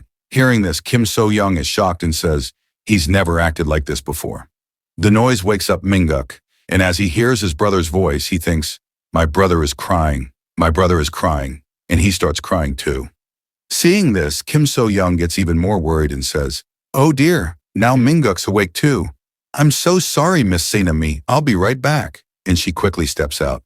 Sainami looks confused and says, why doesn't our Seong-guk like me? I'm really curious. She gently touches Seong-guk's cheek, but he brushes her hand away and thinks to himself, well, because I can see your hidden intentions loud and clear. Sainami never does anything that doesn't benefit her directly. You're looking at me and the future value of my company, thinking about making a small investment. But I'm not about to bring someone like that into my company. My company will be made up of people who are truly mine. I don't need opportunists who come and go based on calculations. Especially not a woman who would run to my father and tell him everything without thinking. I have no need for someone like that. Then Seong-guk speaks up again saying, family, not a chance. That's completely off the table on our side. Sainami looks stunned. Just then, Kim So-young returns and says, I'm so sorry. I just couldn't get them to stop crying. Sanami smiles and says, I really wanted to join Seong-guk's agency, but I guess it's better to show a little more honesty. Seong-guk, thinking to himself, try all you want.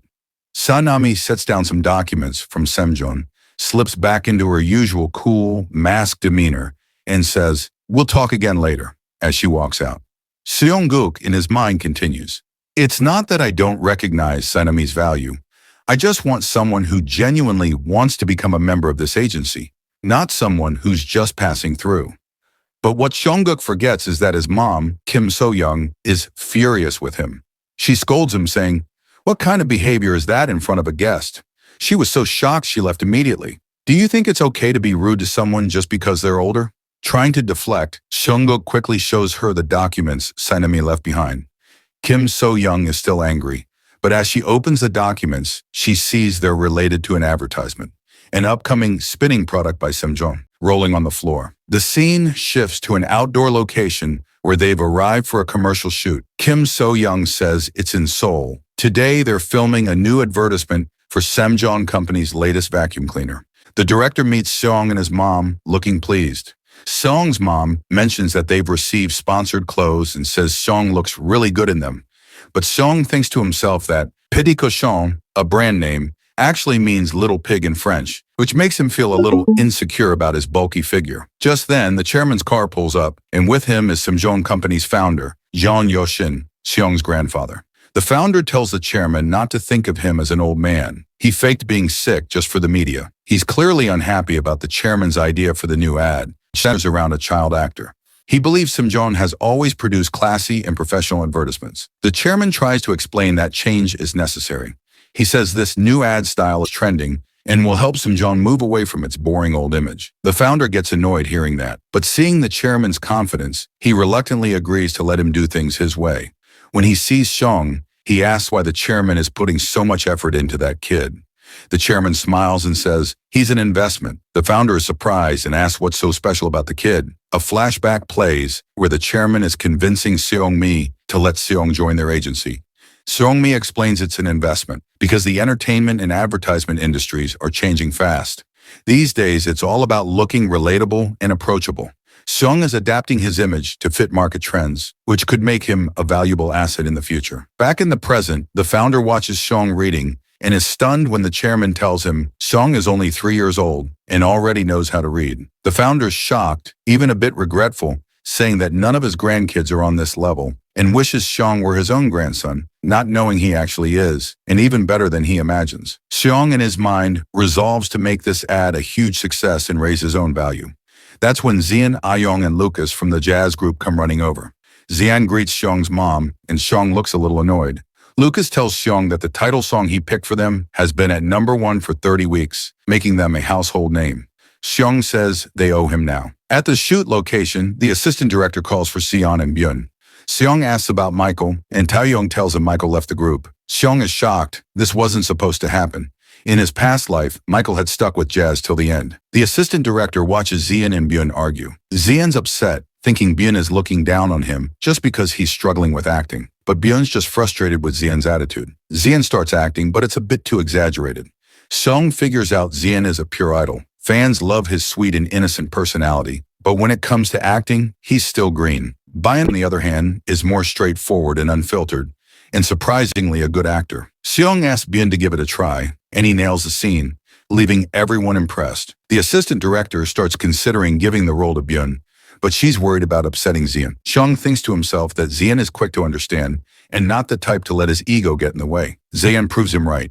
He compliments Byun and tells him to take the role. Seong is glad to see that maybe in this life, things can go differently. Xian and Byun are working together better, not clashing like in the past. Seong feels ready to leave his past life behind and change the future. Later that night, Seong is exhausted and just wants to go home. A girl approaches him.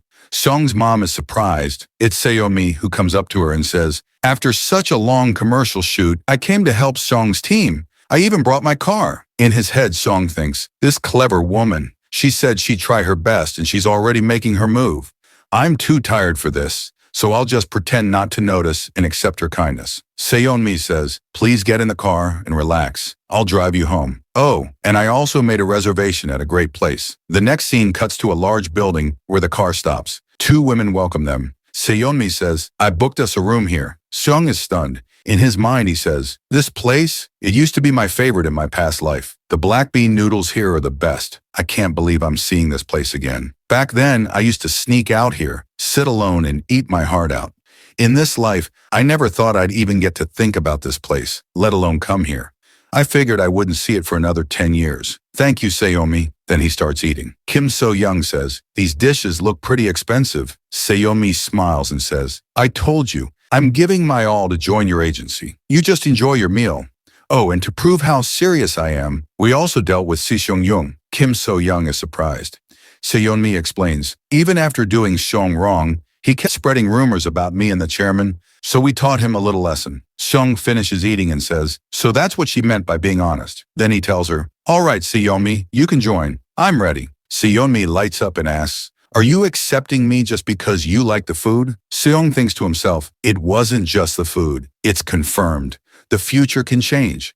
And Sayomi, maybe you'll turn out better than I ever knew. Maybe you'll even become a reliable partner. Sayomi smiles and tells Kim So-young, did you hear that? Seong said yes. I promise I'll work hard and be a huge help to the agency. Please let me in. Kim So-young smiles softly and says, well, I'll talk to my husband and get back to you. The scene shifts to their home. Kim So-young is telling Seong's dad, Jeon Ji-seong, about everything. He listens and says, I get it, but I'm still against it. Kim So-young asks, you're against letting Sayomi join our agency? He says, think about it. We call it an agency, but we have no office, no employees. How are we supposed to manage her? Seong starts thinking, he's not wrong.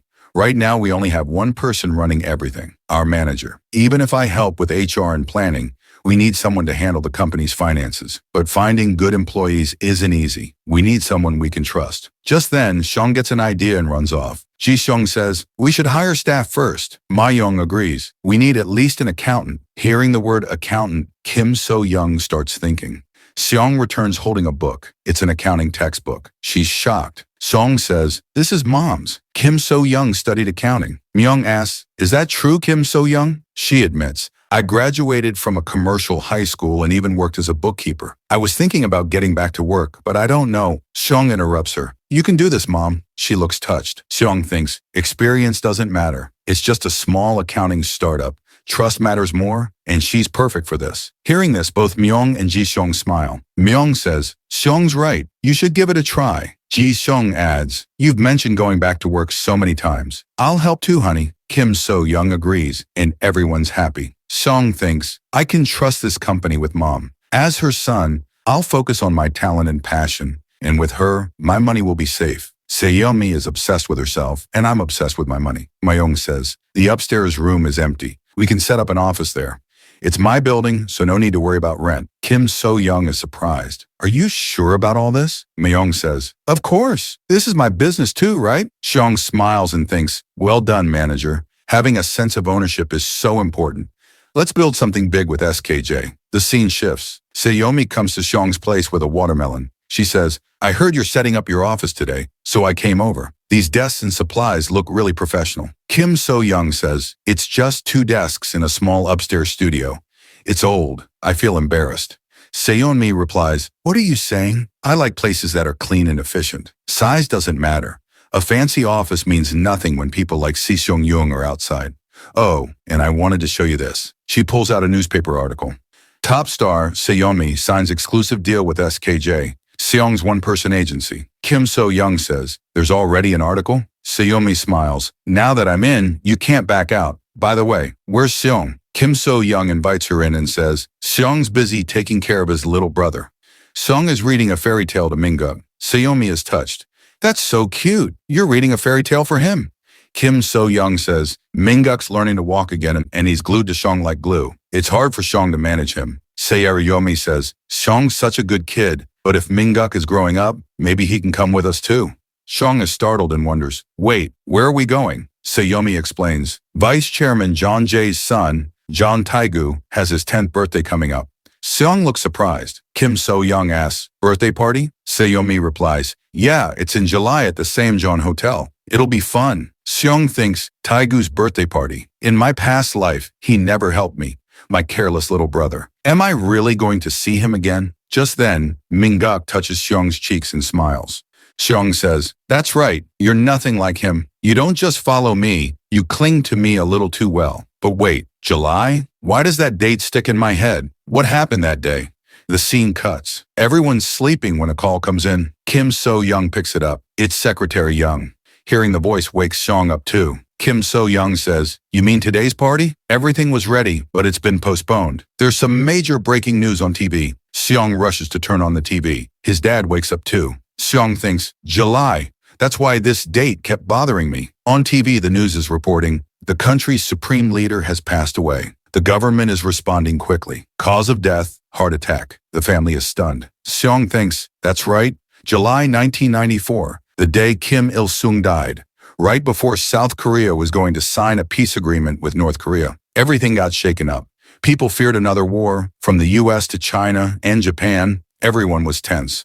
North Korea went into internal chaos. Some were even hopeful it was time for reunification. What followed was the Arayus March. Everything became unstable, inside the country and beyond. That's why Taigu's birthday party got postponed over 10 days. Totally normal. Jeon Ji-seong says, the stock market has also taken a huge hit. Seong is shocked. Kim So-young asks, you know how to check stocks? He says, I started learning after the Samjeon Electronics chairman gave us shares. Kim So-young playfully calls him cool, completely unbothered by the global news. Then Seong says, Dad, let's buy stocks. Ji-seong looks surprised, but Seong insists. In his mind, he says, after Kim Il-sung's death, the Kospi index dropped hard.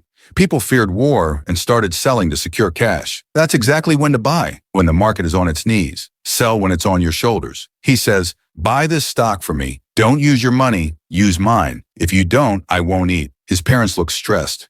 Kim So-young says, what do we do? When he acts like this, he really won't eat. Ji-seong says, kids do this stuff. Let's just pretend we bought the stocks. But then Seong's greedy aura flares up and he yells, don't even think about fooling me. His parents are stunned. Kim So-young says, it's not that expensive. Let's buy it as an early birthday gift. Ji-seong agrees. All right, should I do it now? Seong thinks, that one share is enough. It'll skyrocket soon. He grins, thinking, now they'll listen to everything I say. Seong ends the scene thinking, big changes are coming. I don't know how much I can control, but one thing's for sure, I'll protect this family. Just the scene shifts to Taegu's birthday party. There are a lot of guests in attendance. Seong's mom, Kim So-young, and Myung look around, completely stunned by what they see. Myung says, all this, just for a 10-year-old? This really is a whole different world. But for Seong, this was nothing out of the ordinary. In his mind, he says, this is nothing. My own 10th birthday party was way more extravagant than this. There was a champagne fountain and a 10-tier cake made by a French baker. Obviously, after Kim Il-sung's death, the government's been on edge. So to avoid drawing too much attention, they really toned everything down. Just a 5-tier cake and a simple decoration setup.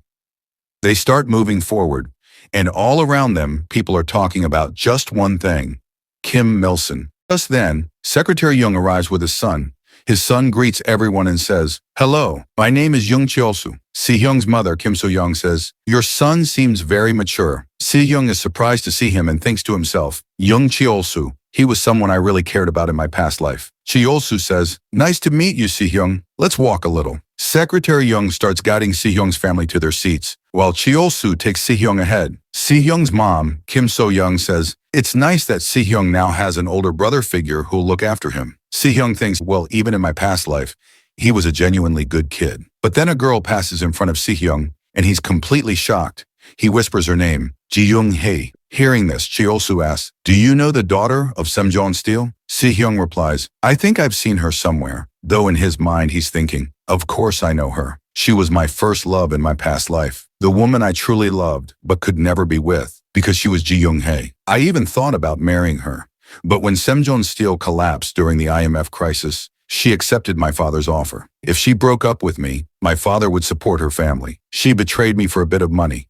I hated her so much after that. I really resented her. I thought I only loved money, but turns out I was just a heartbroken fool. Anyway, back to Si-hyung. While watching Ji-young-hae, he thinks, now I understand.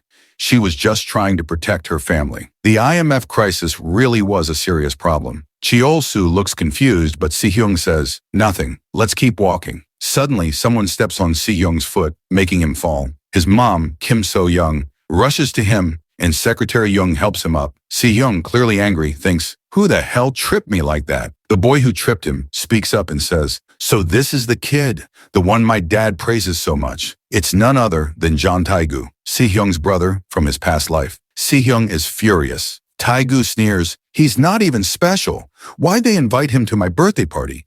But before he can say anything else, Si-hyung punches him straight in the face. Taegu falls to the ground. Kim So-young rushes to Si-hyung and says, what are you doing? Si-hyung replies, he pushed me first. Secretary Jung helps Taegu up and asks, is that true, Taegu? Taegu scoffs, seriously? You're doubting me? You trust that kid more than me? Secretary Jung turns to Cheol-soo, who confirms, Taegu pushed him on purpose. Taegu gets even more enraged. Kim So-young says, still, Si-hyung, you shouldn't have hit him. Si-young replies, he deserved it, and thinks to himself, you think this is my first time dealing with someone like him? He's a classic bully, only goes after the weak. John Taegu, unless you fight back, he'll never stop. Then Si-young starts mocking Taegu. Secretary Young finally says, enough. Taegu was wrong too. Even as Taegu continues to shout, Secretary Young warns, if you make more of a scene, the chairman won't like it. That shuts Taegu up immediately. Si-young thinks, still terrified of dad, huh? Even in this life. Kim So-young picks up Si-young and says, are you hurt? Looks like you scraped your knee. Let's put some cream on it. From a distance, Taegu watches this and asks Secretary Young, when is Mom Kim So-young coming? Secretary Young replies, Madam said she's tied up with work and will be late. Just enjoy the party. Taegu sulks. It's always like this. Mom or Dad never show up. This is my birthday. Feels more like a beggar's birthday party. He starts crying, and Secretary Young tries to console him. Kim So-young looks over and says, that poor kid sitting all alone like that doesn't look right. Myung adds, seriously, it's his birthday and not even his parents are here? Are all ultra-rich families like this? It's just sad. Si-young thinks, well, it's true. At this time, Mom Kim So-young was super busy managing my famous politician grandma, and Dad never cared about birthdays. But I didn't mind. I was always busy greeting all the big shot guests. But this kid, he's different. Taegu keeps crying. Not everyone's like Si-young. This kid is different. Then Secretary Young makes an announcement. Thank you all for coming to John Taegu's birthday party. Please enjoy the food and the performance we've arranged. Kim So-young tells Si-young that she requested his favorite noodles from his favorite restaurant. Hearing that, Si-young lights up and starts eating happily. Secretary Young then announces, today's performance is by the national idol group Just. They'll be performing just for us. Si-young starts watching them. Suddenly, Ji-young-hee screams, Seonmi Oppa, you're the best! Somebody please arrest Seonmi. Anyway, Si-young thinks, oh, so this is the type she's into in this life? Just begins their performance. Taegu thinks to himself, been a while since I saw Si-young and Just perform together. Kim So-young and Ji-young-hee look excited. If someday a member of Just goes missing, don't suspect Si-young. He's innocent. Si-young thinks, still, this is pretty impressive. Secretary Young really saved the party with food and entertainment. But no matter how hopeless that kid is, watching him cry alone like that just doesn't feel right. Where the hell are his parents? Why haven't they shown up yet? Just then, Secretary Young looks surprised. Chairman and his wife have finally arrived. Everyone welcomes them. The chairman walks over to Si-young. His wife says, so this is the boy you've been talking about. He's cute. This woman helped Si-young in his past life. Si-young looks at her and thinks, don't say cute with that face. Cold and sharp, just like always. The kind of woman who only knows how to work. Taegu is thrilled to see his mom, Kim So-young. Si-young's mom says, looking at everyone together like this, it almost feels like a happy family. Si-young thinks, please, don't say things like that. What you see isn't what it is. My past life family had no love, no warmth, just money and achievements. But now, I have a new family. And with them, it feels like I can go anywhere. I'll go further with this family by my side. Scene shifts. It's 1995. Si-young is now 5 years old. We see his parents panicking, saying, Si-young, please wake up. He's lying unconscious with an oxygen mask. Wait, what just happened? Everything was fine a second ago. Why is he in the hospital? Next, we see two guys who've just finished moving furniture. One of them says, it's all done. We set up the place just the way you asked. Si-young's dad, Jun Ji-sung, walks in and says, thanks, I can't believe it all came together so well. The mover replies, well, you paid extra for Samjeon to handle everything properly. Then chuckling, he says, anyway, we'll be heading out now. Before they leave, Si-young's dad calls out, Si-young, come here. You should thank them. Si-young runs in. Did you call me? He's safe. So what was that hospital scene? Was it past or future? We'll find out later. Anyway, the mover gets excited seeing Si-young and says, we're big fans of your whole family, ever since Judge Baby aired. Then he hands over a teddy bear. My wife made this herself. She really wanted to give it to you. Si-young smiles sweetly and says, thank you so much. The mover leaves, clearly delighted. Kim So-young steps out and asks, all done. Min-guk's asleep. Jun Ji-sung happily yells, honey, come outside. From today. They're starting a new life in their new home. Looking around, Kim So-young says, I can't believe this is our house. Jun Ji-sung adds, Chairman of Samjeon has a big heart. He just gave us this place. But Si-young doesn't care that much. He thinks, exclusive child model, included company stocks, and a new apartment in Jamal after 2 years. But before the contract even ended, father already sent us the keys. Official reason? Construction finished early. Real reason? My major contribution to the next-gen image project. Chairman John had 3 flagship projects: creating Semjon's next-gen image, securing property tech, and developing Semjon semiconductors. Today, Semjon Electronics has surpassed Insung and NG, becoming the most preferred brand. Sure, the quality of their products improved, but I can't say I had no role in it. Grandpa John Joshi even praised me. He should have given me more perks or bonuses. Suddenly, Jisung asks, Si-hyung, what should we do today? Si-hyung is confused. What's he talking about? Then the news pops up on TV. The stock market is tanking. People are selling off everything. Si-hyung realizes what his dad meant. Stocks. He says, Dad, we should buy more Semjon Electronics stocks. Ji-sung replies, their stock just dropped a lot. Si-hyung gets annoyed and thinks, this year's global economic coal wave tanked the entire market. Small-minded investors are panic selling. But Semjon has a bright future. The real story of Semjon Semiconductors is just beginning. They probably secured drum protection tech in secret early this year. Then he tells his dad, anyway, I really think we should buy more Semjon Electronics stocks. Ji-sung asks, is this just a gut feeling? Si-hyung nods. Ji-sung says, then we should definitely buy. Si-hyung then explains in his thoughts, Dad basically became my stock manager. One defense stock I told him to buy went up more than 10 times. Since then, even with some doubts, he always asks me first. Then Si-hyung asks, Dad, why are you so into stocks? You're not just chasing money, are you? Ji-sung blushes and says, no, not at all. It's just seeing you make all the right predictions and helping us make some money. It's exciting. Plus, I've been thinking, if I save up enough, I can finally give your mom a proper wedding gift. Si-hyung is touched. He hugs his dad and says, I'll help you all the way. Ji-sung gets emotional too. Just then, little Minguk walks in, now 3 years old, and says, brother, read me a book. Si-hyung replies, you're up? I'm kind of busy, but mom's caught up in kitchen work. All right, come here. Minguk happily sits beside him. Si-hyung says, let's see what book you brought today. Crime and Punishment? Not bad. Ji-sung is shocked hearing the title. Wait, what are you reading to him? Si-hyung starts reading and thinks, I'm personally giving Minguk the elite early education I got from Semjon. Everything from humanities to economics to multiple foreign languages. This kid has potential, unlike John Taegu, who was a total idiot. I'll train him well and turn him into someone smart and useful. Then a call comes in. Kim So-young picks up. It's Myung. She says, yes, we've completely moved in. You can visit anytime. Oh, there's a new celebrity interview today? No problem. Come when you're free. Si-hyung thinks things at SKJ are going well too. Putting Myung in charge was definitely the right call. Kim So-young continues. A new job. There's an event at the Semjon Electronics department store. The chairman will be there too. Si-hyung frowns and says, guess I have to deal with that old-fashioned guy again. Soon, Myung arrives to pick them up. Kim So-young says, you came. I was thinking Si-hyung and I would head to the event ourselves, since you must be busy. Myung smiles. Doesn't matter how busy SKJ is. My real job is managing Si-hyung. By the way, where is he? Si-hyung peeks from behind his mom. I'm right here. Myung says, wow, you look really cool. Looks like you put some effort into it. All right, let's head to the Semjon event hall. In the car, Myung says, I talked to Sanmi. We're thinking about shifting the SKJ office to Gangnam. Kim So-young says, Gangnam? Isn't that super expensive? Myung replies, we can manage. Recently, we've signed some high-profile celebrity contracts. Visibility is really important in this industry, and Si-hyung even said he liked the idea when he overheard us talking about it. She's about to ask Si-hyung, but he's already asleep. Is he asleep? She asks.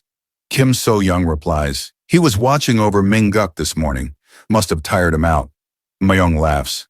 Minguk still clings to his big brother like glue. It's so cute watching them call each other big bro and little bro. Anyway, we're almost there. What should we do about Si-hyung? Kim So-young says, I'll take care of him this time. He can rest a bit before the event starts. Si-hyung wakes up and says, why is the bed shaking? Then he realizes he's not in bed, he's on Kim So-young's shoulder. She says, you're awake, Si-hyung. He's shocked and thinks, wait, we're already at the Semjon event? Since when?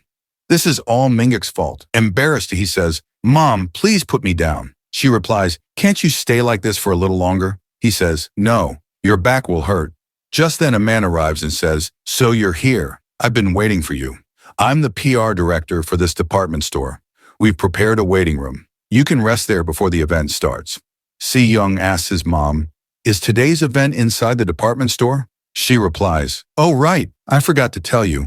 It's in a famous department store. We'll go straight to the Sumjeon event area from the staff section. Si Hyung thinks, a department store. Which stores were famous at that time in Samjeon? But this place seems way too run down for a department store. He looks around, shocked at the cracked walls and sunken floor. At that moment, Cyan realizes something and suddenly panics. He quickly asks his mother, Kim So-young, the name of the department store. She replies, this is the Inbit department store. Hearing that, Cyan freezes. In his mind, he says, Inbit department store? I remember. One summer, this building suddenly collapsed and so many people lost their lives. It was a disaster like never before, and the exact date of that accident is today. Cyan is overwhelmed. What should I do now? How am I supposed to handle this? Is it really happening today? I barely remember the details of the incident. At the time, I was sent on my first overseas study trip by my father, John Ji-seong. I only heard bits and pieces later from the news. I don't remember much. His mom, Kim So-young, asks, Cyan, what's wrong? Are you not feeling well? He's visibly shaken, thinking, this is not the time to panic. If something happens to Mom again, he grabs her hand and says, Mom, we have to get out of here, right now. Hearing the commotion, the chairman arrives and says, is everything all right? There's a lot of noise here. It's been a long time since we last met. You look a bit tired, Shun. Is everything okay? Seeing clutches the chairman's clothes and pleads, we have to stop this. We need to cancel the event. The chairman's expression shifts. Cyan thinks to himself, this isn't right. Father isn't the kind of man to be swayed by a child's emotional plea. This event must have been planned for months. I can't just ask him to cancel it without a good reason. Cyan starts recalling the news reports. The A and B buildings collapsed, but the A building took the most damage. He tries again, insisting, please, Chairman, we need to change the event's location. The current location isn't safe. We should go to Building B. It's bigger and better. Mi Young and Kim So-young are shocked. Cyan thinks, of the two buildings, only Building B suffered minor damage. It barely avoided collapsing. I don't have any other option but to trust my memories. We need to move there, fast. Then his mom grabs him and asks, Cyan, what are you doing? Cyan starts yelling. Kim So-young apologizes to the chairman, saying, I'm sorry. I don't know why he's acting like this. I'll talk to him. So the chairman starts thinking. Just then, Secretary Young rushes over. Chairman, there's a problem with the event hall. We see the event hall where a large crowd is gathered. The PR director is struggling to calm people down. The chairman looks at the chaos and says, things have really gotten out of hand. Secretary Young apologizes. I'm sorry, sir. The chairman asks, when did this happen? There were just a few people here in the morning. How did it get out of control so fast? He quickly understands. It makes sense. The department head tried to handle everything on his own when he heard I was coming.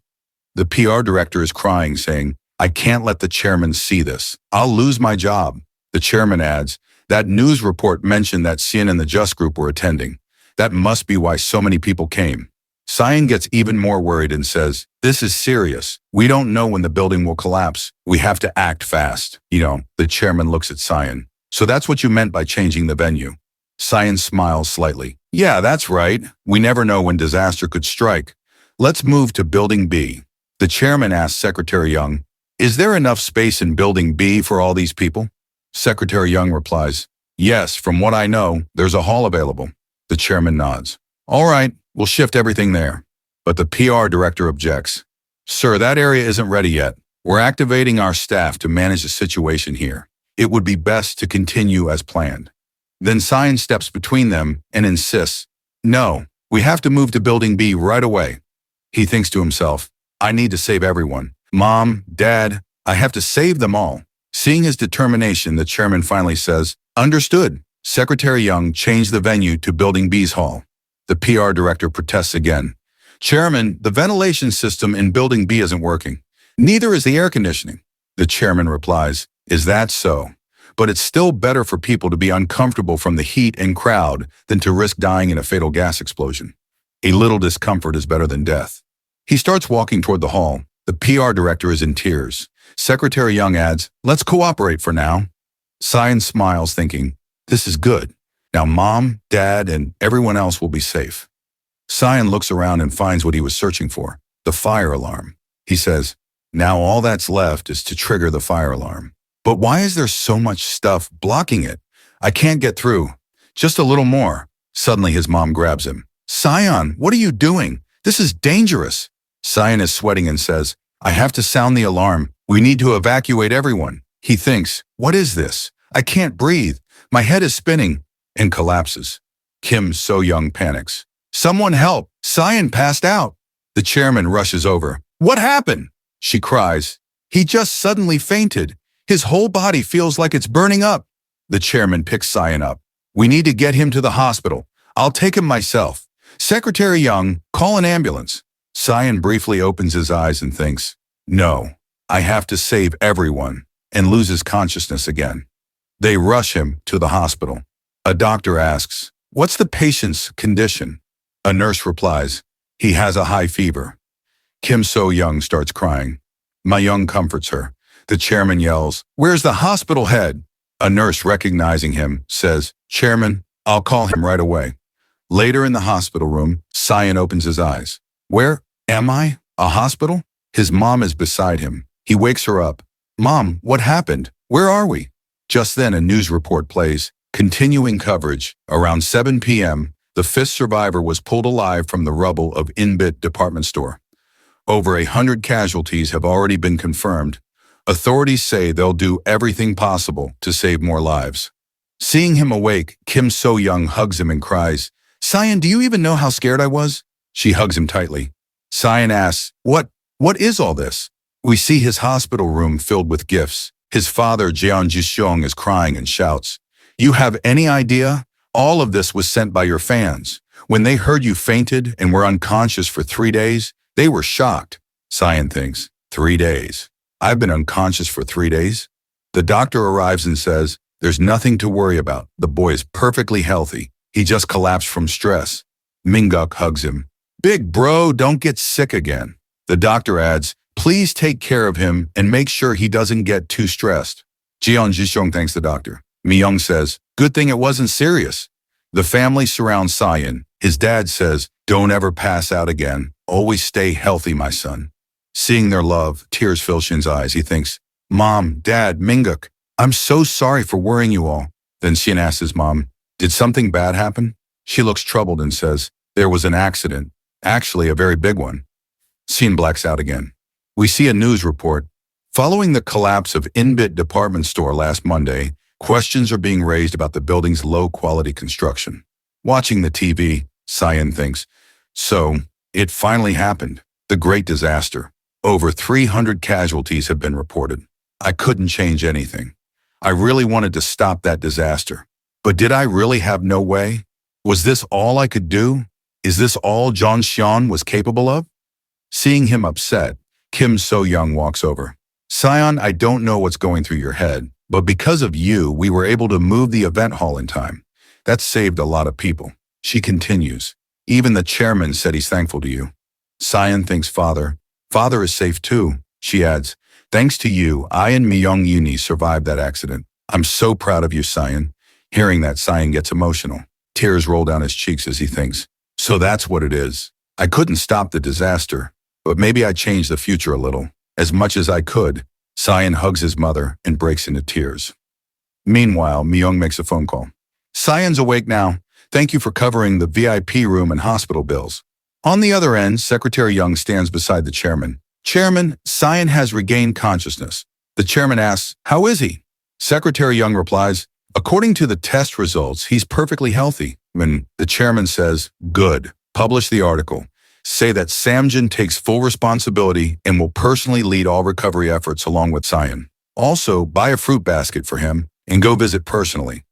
If anything urgent comes up, contact me immediately. Secretary Young nods and leaves. The chairman thinks to himself, Cyan really is a strange kid. That day, not just me and Secretary Young, but many senior executives from Samjun were supposed to be at that event.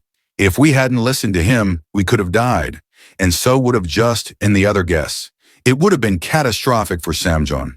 The company's stability would have collapsed. It's like, he's really my own son, he continues. His intelligence is far too advanced for a 5-year-old.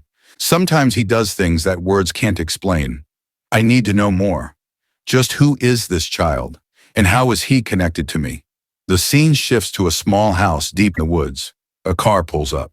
An old woman speaks to the chairman. You secretly hired people to get someone else's child's horoscope, didn't you? So this is the child. The chairman replies, yes, that's him, John Seon. He's quite famous. She says, I don't watch TV. I wouldn't know. He adds, anyway, I want to know how the child's abilities match up with me in the Samjin Corporation. I want his horoscope reading. You've been giving readings to Samjin since my father's time. She nods. I owe your father, so for old time's sake, I'll do it. You're curious about this child, huh? Want to know how he's connected to your life? It's simple. He'll devour you. The chairman is stunned. What? She continues. He's the kind of child who gives little and takes everything for himself. He'll leave everyone behind and build his own empire. He'll be the boss of it all. You'll mean nothing in front of him, she adds. In both your past lives and this one, you two were destined to meet. Your fortunes are aligned, so you'll benefit too. But as time passes and he meets water, his destiny will lead him to rule the oceans and dominate the world. He'll take everything from you and rise far above anything you could imagine. Shocked, the chairman asks, and what about Taigu, my son, Jian Taigu? She responds, that child, he's nothing special, just ordinary. If he had an older brother, he'd always be in his shadow. But luckily, he was born first, so his life will be peaceful and uneventful. The chairman reflects. The old woman says, if someone's fate is to take everything from you, most people would avoid that person. But not you, right? The chairman sits calmly and laughs. To be honest, I want to see how he takes everything from me. Watching that will be fun. The old woman laughs. You're no ordinary man either. You keep your enemies close. That's a true sign of a ruler. Whether you embrace him or crush him early on, for now, he'll stand by your side. The chairman says, he's already helped me. That child saved my life during the in-bit department store incident. Shocked, the old woman asks, really? The chairman nods. And even after all that, he kept insisting we continue searching through the rubble. He wouldn't stop. He adds, we should do it. And I want to see for myself if he'll truly stand by my side. Then he takes out his phone and calls someone. Yes, founder. I called you to discuss something important. He's calling his father, founder John Yoshin. The scene shifts to Xiong's apartment, where the news is playing on the TV. Breaking news.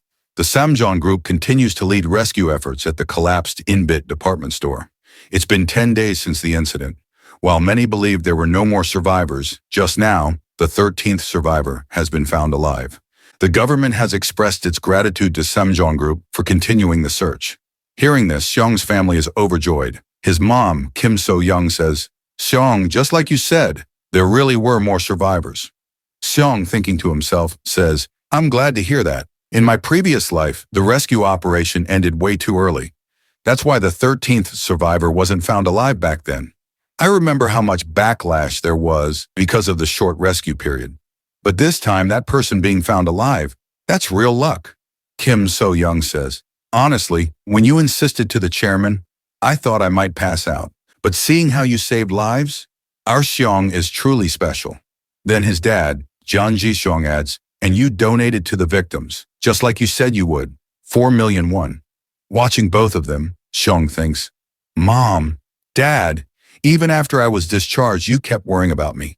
I acted like I was fine, but deep down I was struggling because I couldn't save more people. That's why I kept blacking out, and it made them worry more. But now, it's time. I need to put their worries to rest. Xiong speaks up. Thank you, Mom. Thank you, Dad. His dad replies, that's right, my son. You thought about helping others. I'm proud of you. Xiong turns to his mom and says, Mom, now that I'm better, I want to start working. Kim So-young responds, already? But you can still rest a bit. I think a kid your age should focus more on playing and enjoying life. But Xiong says firmly, no, I want to work, and I will. His parents look at each other and say, well, he's made up his mind. There's nothing we can do. Let him do what he wants. Xiong thinks to himself, I have to work, because soon, the scene shifts to a commercial shoot where Saint-Ami and Xiong are working. Saint-Ami suddenly shouts, what did you just say? Samjong's exclusive contract isn't going to be renewed? The director chimes in, ma'am, please focus here. Saint-Ami apologizes and returns to shooting the commercial for a new Samjong product. After a short break is called, we move to the waiting room. Seinami looks at Xiong and asks, "What do you mean? I know the exclusive contract's almost up, but why won't it be renewed?" Samjong doesn't want to continue. Song calmly replies, "It's the right move for me." Inside, he's thinking, "I never aimed to be a celebrity. I only worked as a child actor because kids don't have many options to make money. But now I've saved up enough. It's time for me to walk my own path, to build a top-tier company of my own." Sayanami nods. Yeah, businessmen should do business. I'm not really sure what that means, but I guess it's not a bad decision. Why do I keep treating you like a kid? You're doing things grown-ups can't even manage. Thinking to herself, she adds, "Being Saimjon's exclusive model gives you insane fame and money, and you're just walking away from that." She then says out loud, "But whatever you choose, you're gonna crush it." Xiong smirks. "Of course." She asks, "Did you talk to your manager and everyone else about this?" Xiong nods. Senami thinks, "He's not joking, is he?" Suddenly, someone knocks on the door. It's the director. Sanami asks, "Director, is break time over already?" But then more people appear behind him, and the director says, "Actually, ma'am, someone's here to see Xiong." These people enter, and Xiong is visibly surprised. Among them is none other than the chairman, who looks at Xiong and says, "Song, I heard you're free after this shoot today." Xiong nods. Then the chairman says, "So, will you have dinner with me?" He picks up Cyan in his arms, to which Cyan replies, "I can walk by myself." Hearing that, the chairman smiles and says, "Don't you like it when I carry you?" Looking at the chairman like that, Cyan thinks to himself, why is he acting like this today? Is he trying to sweet-talk me into something? Maybe he's planning to sell me off or something. Cyan starts getting suspicious of the chairman. Just then, Xiaomi walks in and says, "Well, I'll be going now, Chairman. Even if it was for a short while, it was nice to see you." Cian feels something's off between the two of them and thinks, what's going on here? And why is she talking like that? Then the chairman says, "If it's you, I know you'll understand everything eventually." Xiaomi, with a small smile, replies, "I knew from the beginning that this relationship would end someday. Once you become the owner of Samjong, this will be for the best. You should remove anything that could become a rumor later." The chairman has officially broken up with Xiaomi. Seeing this, Xion thinks, now I remember. There was a time when Xiaomi left my father's life. That's when they ended their relationship, probably to avoid any scandals once my dad became the owner of Samjong. As Xiaomi walks away, she says, "Goodbye, Xion. See you later." Watching her go, Xian thinks, she left just like that. No hesitation at all. "Xiaomi, you really are something." Then the chairman says, "All right, Cyan, let's go." Cyan gets nervous and thinks, where are we even going? The scene shifts. We see a large building. It's a restaurant. And not just any restaurant. It's Cyan's favorite one. Cyan lights up and says, "Wait, this is my favorite Chinese restaurant." Just then, he hears someone call his name. He turns around, and it's his mom and dad. The chairman says to Cyan's parents, "Come on inside, they're waiting for us." Hearing this, Cyan thinks, someone's waiting? Who? And why did he call my parents here? They walk in, and a man welcomes them. It's none other than the founder of Samjong, John Yoshin. He says, "So you're the kid, John Xionguk." Dishes start coming out one after the other, and the staff says, "Please enjoy your meal." Cyan's eyes light up when he sees his favorite dishes. John Yoshin laughs and says, "Go on, dig in. You must be starving after coming all this way. Don't hold back. Eat as much as you want." Cyan's parents start eating, but they look uneasy. They're wondering why they were called here in the first place. Cyan glances at the founder and thinks, eating with the founder of Samjong. It's a little awkward. But hey, these are my favorite noodles. I don't care even if he kicks me out of the company. And with that, Cyan starts eating. Founder John Yoshin laughs and says, "Ha, you're really eating with your heart." Cyan thinks seriously, what's going on here? Why is the founder of Samjong, Grandpa himself, suddenly here? He built this company from scratch. Even my dad bows to him, and I've always respected him. So why show up like this out of nowhere? Then the founder turns to Cyan's dad and says, "You're not eating much. You don't like the food?" Cyan's dad replies, "No, it's great. But more important than the food, I want to know why we're here." No one says anything for a moment. Then John Yoshin says, "Because Cyan saved both my son and my company, I just wanted to thank him. But more than that, I wanted to meet this child in person, the one my son wants to adopt as his own." Cyan is completely shocked. what is happening right now? His dad is stunned and asks, what do you mean by that? The chairman gives a small smile and says, I'm thinking of becoming Xian's legal guardian. I want to give him every educational opportunity he could want until he grows up. From Korea's best kindergartens to studying abroad, if he wants it, it's his. Xian's dad is speechless. And the chairman continues, and when he grows up, if he wants to join Samjong, I'll hire him through a special recruitment program. Xian's dad asks, why are you doing all this? The chairman replies, he saved my life. So I owe him that. But more than that, I see potential in him. A child with this much promise. I want to see just how far he can go. Then the founder says, you're going overboard trying to make him your son. What can I even say? So, Xian, what do you think? Would you like to be my grandson? Xian starts thinking. I don't think Dad is hiding anything, but I'm not so naive as to think they're doing this just for my education. They've got another plan. Still, in my current situation, I don't see any reason to say no. So Xian says, all right, then it's a deal. The founder laughs and says, this kid's something else. But if you become my grandson, don't expect to take it easy. I'll make you the perfect successor for Samjong. Xian shrugs and says, I don't care. His dad tries to shush him like, hey, watch what you're saying in front of the elders. But Jong Joshin laughs and says, haha, I like this kid. He turns to the chairman and says, all right, Jaeyong, I'll leave the rest to you. Xian suddenly shouts, wait, I want to say something. He looks at the founder and says, please don't overwork yourself and cut back on the drinking a little. You need to rest.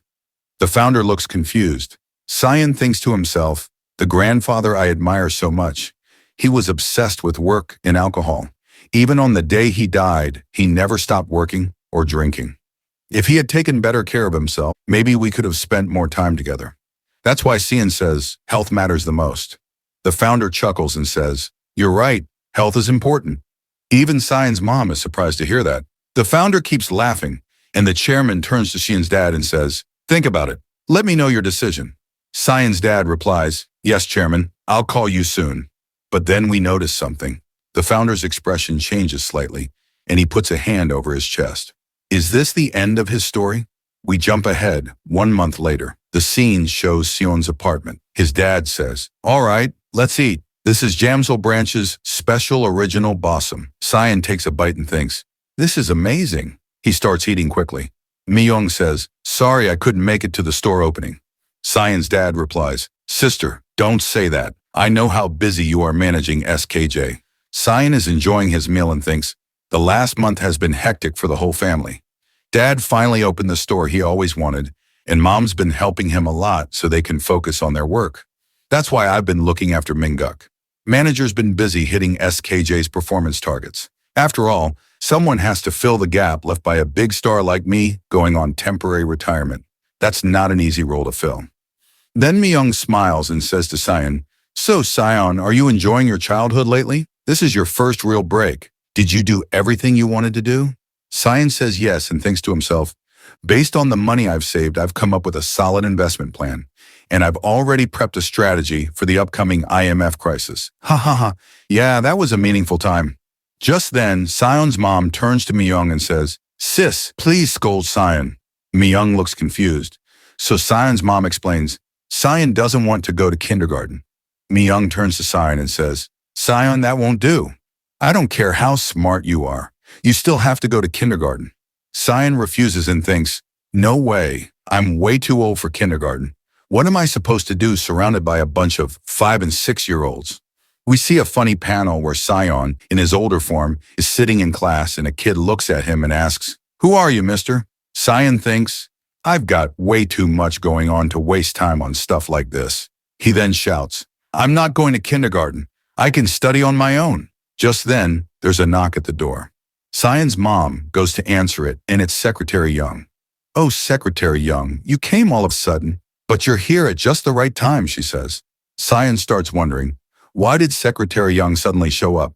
We then see Secretary Young. His expression looks dark and serious.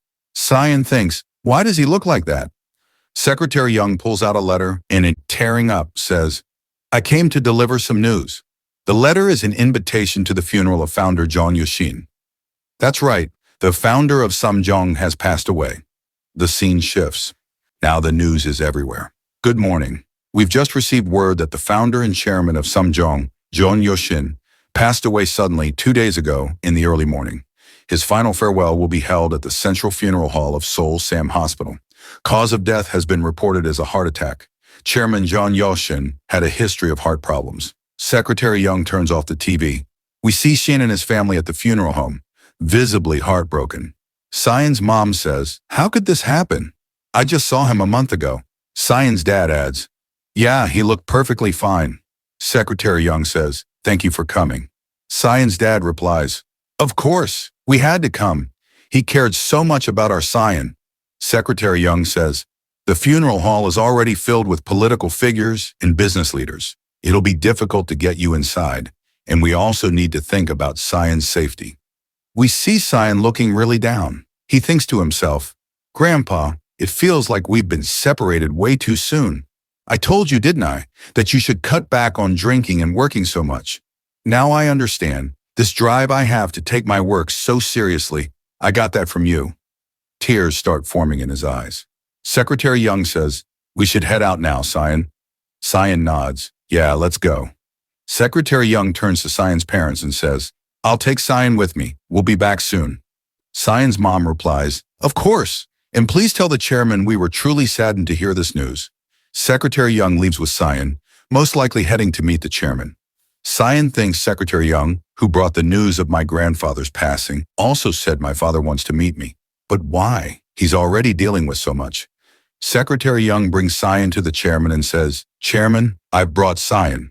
Cyan walks up. The chairman is sitting quietly, deep in thought. Am I really taking on all this responsibility just because I'm now the director? He wonders, even before the scent of the funeral flowers has faded. Cyan asks, "Chairman, are you okay?" The chairman gives a small smile and says, "Are you trying to comfort me?" Cyan thinks to himself, "Yeah, you're not the type to accept comfort, but still, you look really tired." The chairman is surprised by this and says, "You're right, it's tough. Doing something I've never done in my life. Calling a child to the funeral hall just so I could see his face one last time." Well, he stands up and continues, "If I could say something lighthearted, I guess now this is my responsibility. I have to carry on my father's legacy. I have to pass it on fully to the next generation, to a successor who can handle this empire." Cyan is stunned and shouts, "What do you mean?" The chairman asks, "Would you accept this sponsorship?" Cyan replies, "But my mom and dad haven't said anything yet." The chairman says, "I'm asking you, what's your opinion?" "Well," Cyan answers, "My opinion? Then I accept it." The chairman says, "Good, then start preparing next month. Secretary Young will handle the transfer process to Samjong's kindergarten. Prove that you're a seed worth investing in, starting now." And so begins Cyan's kindergarten life. Are you excited for that?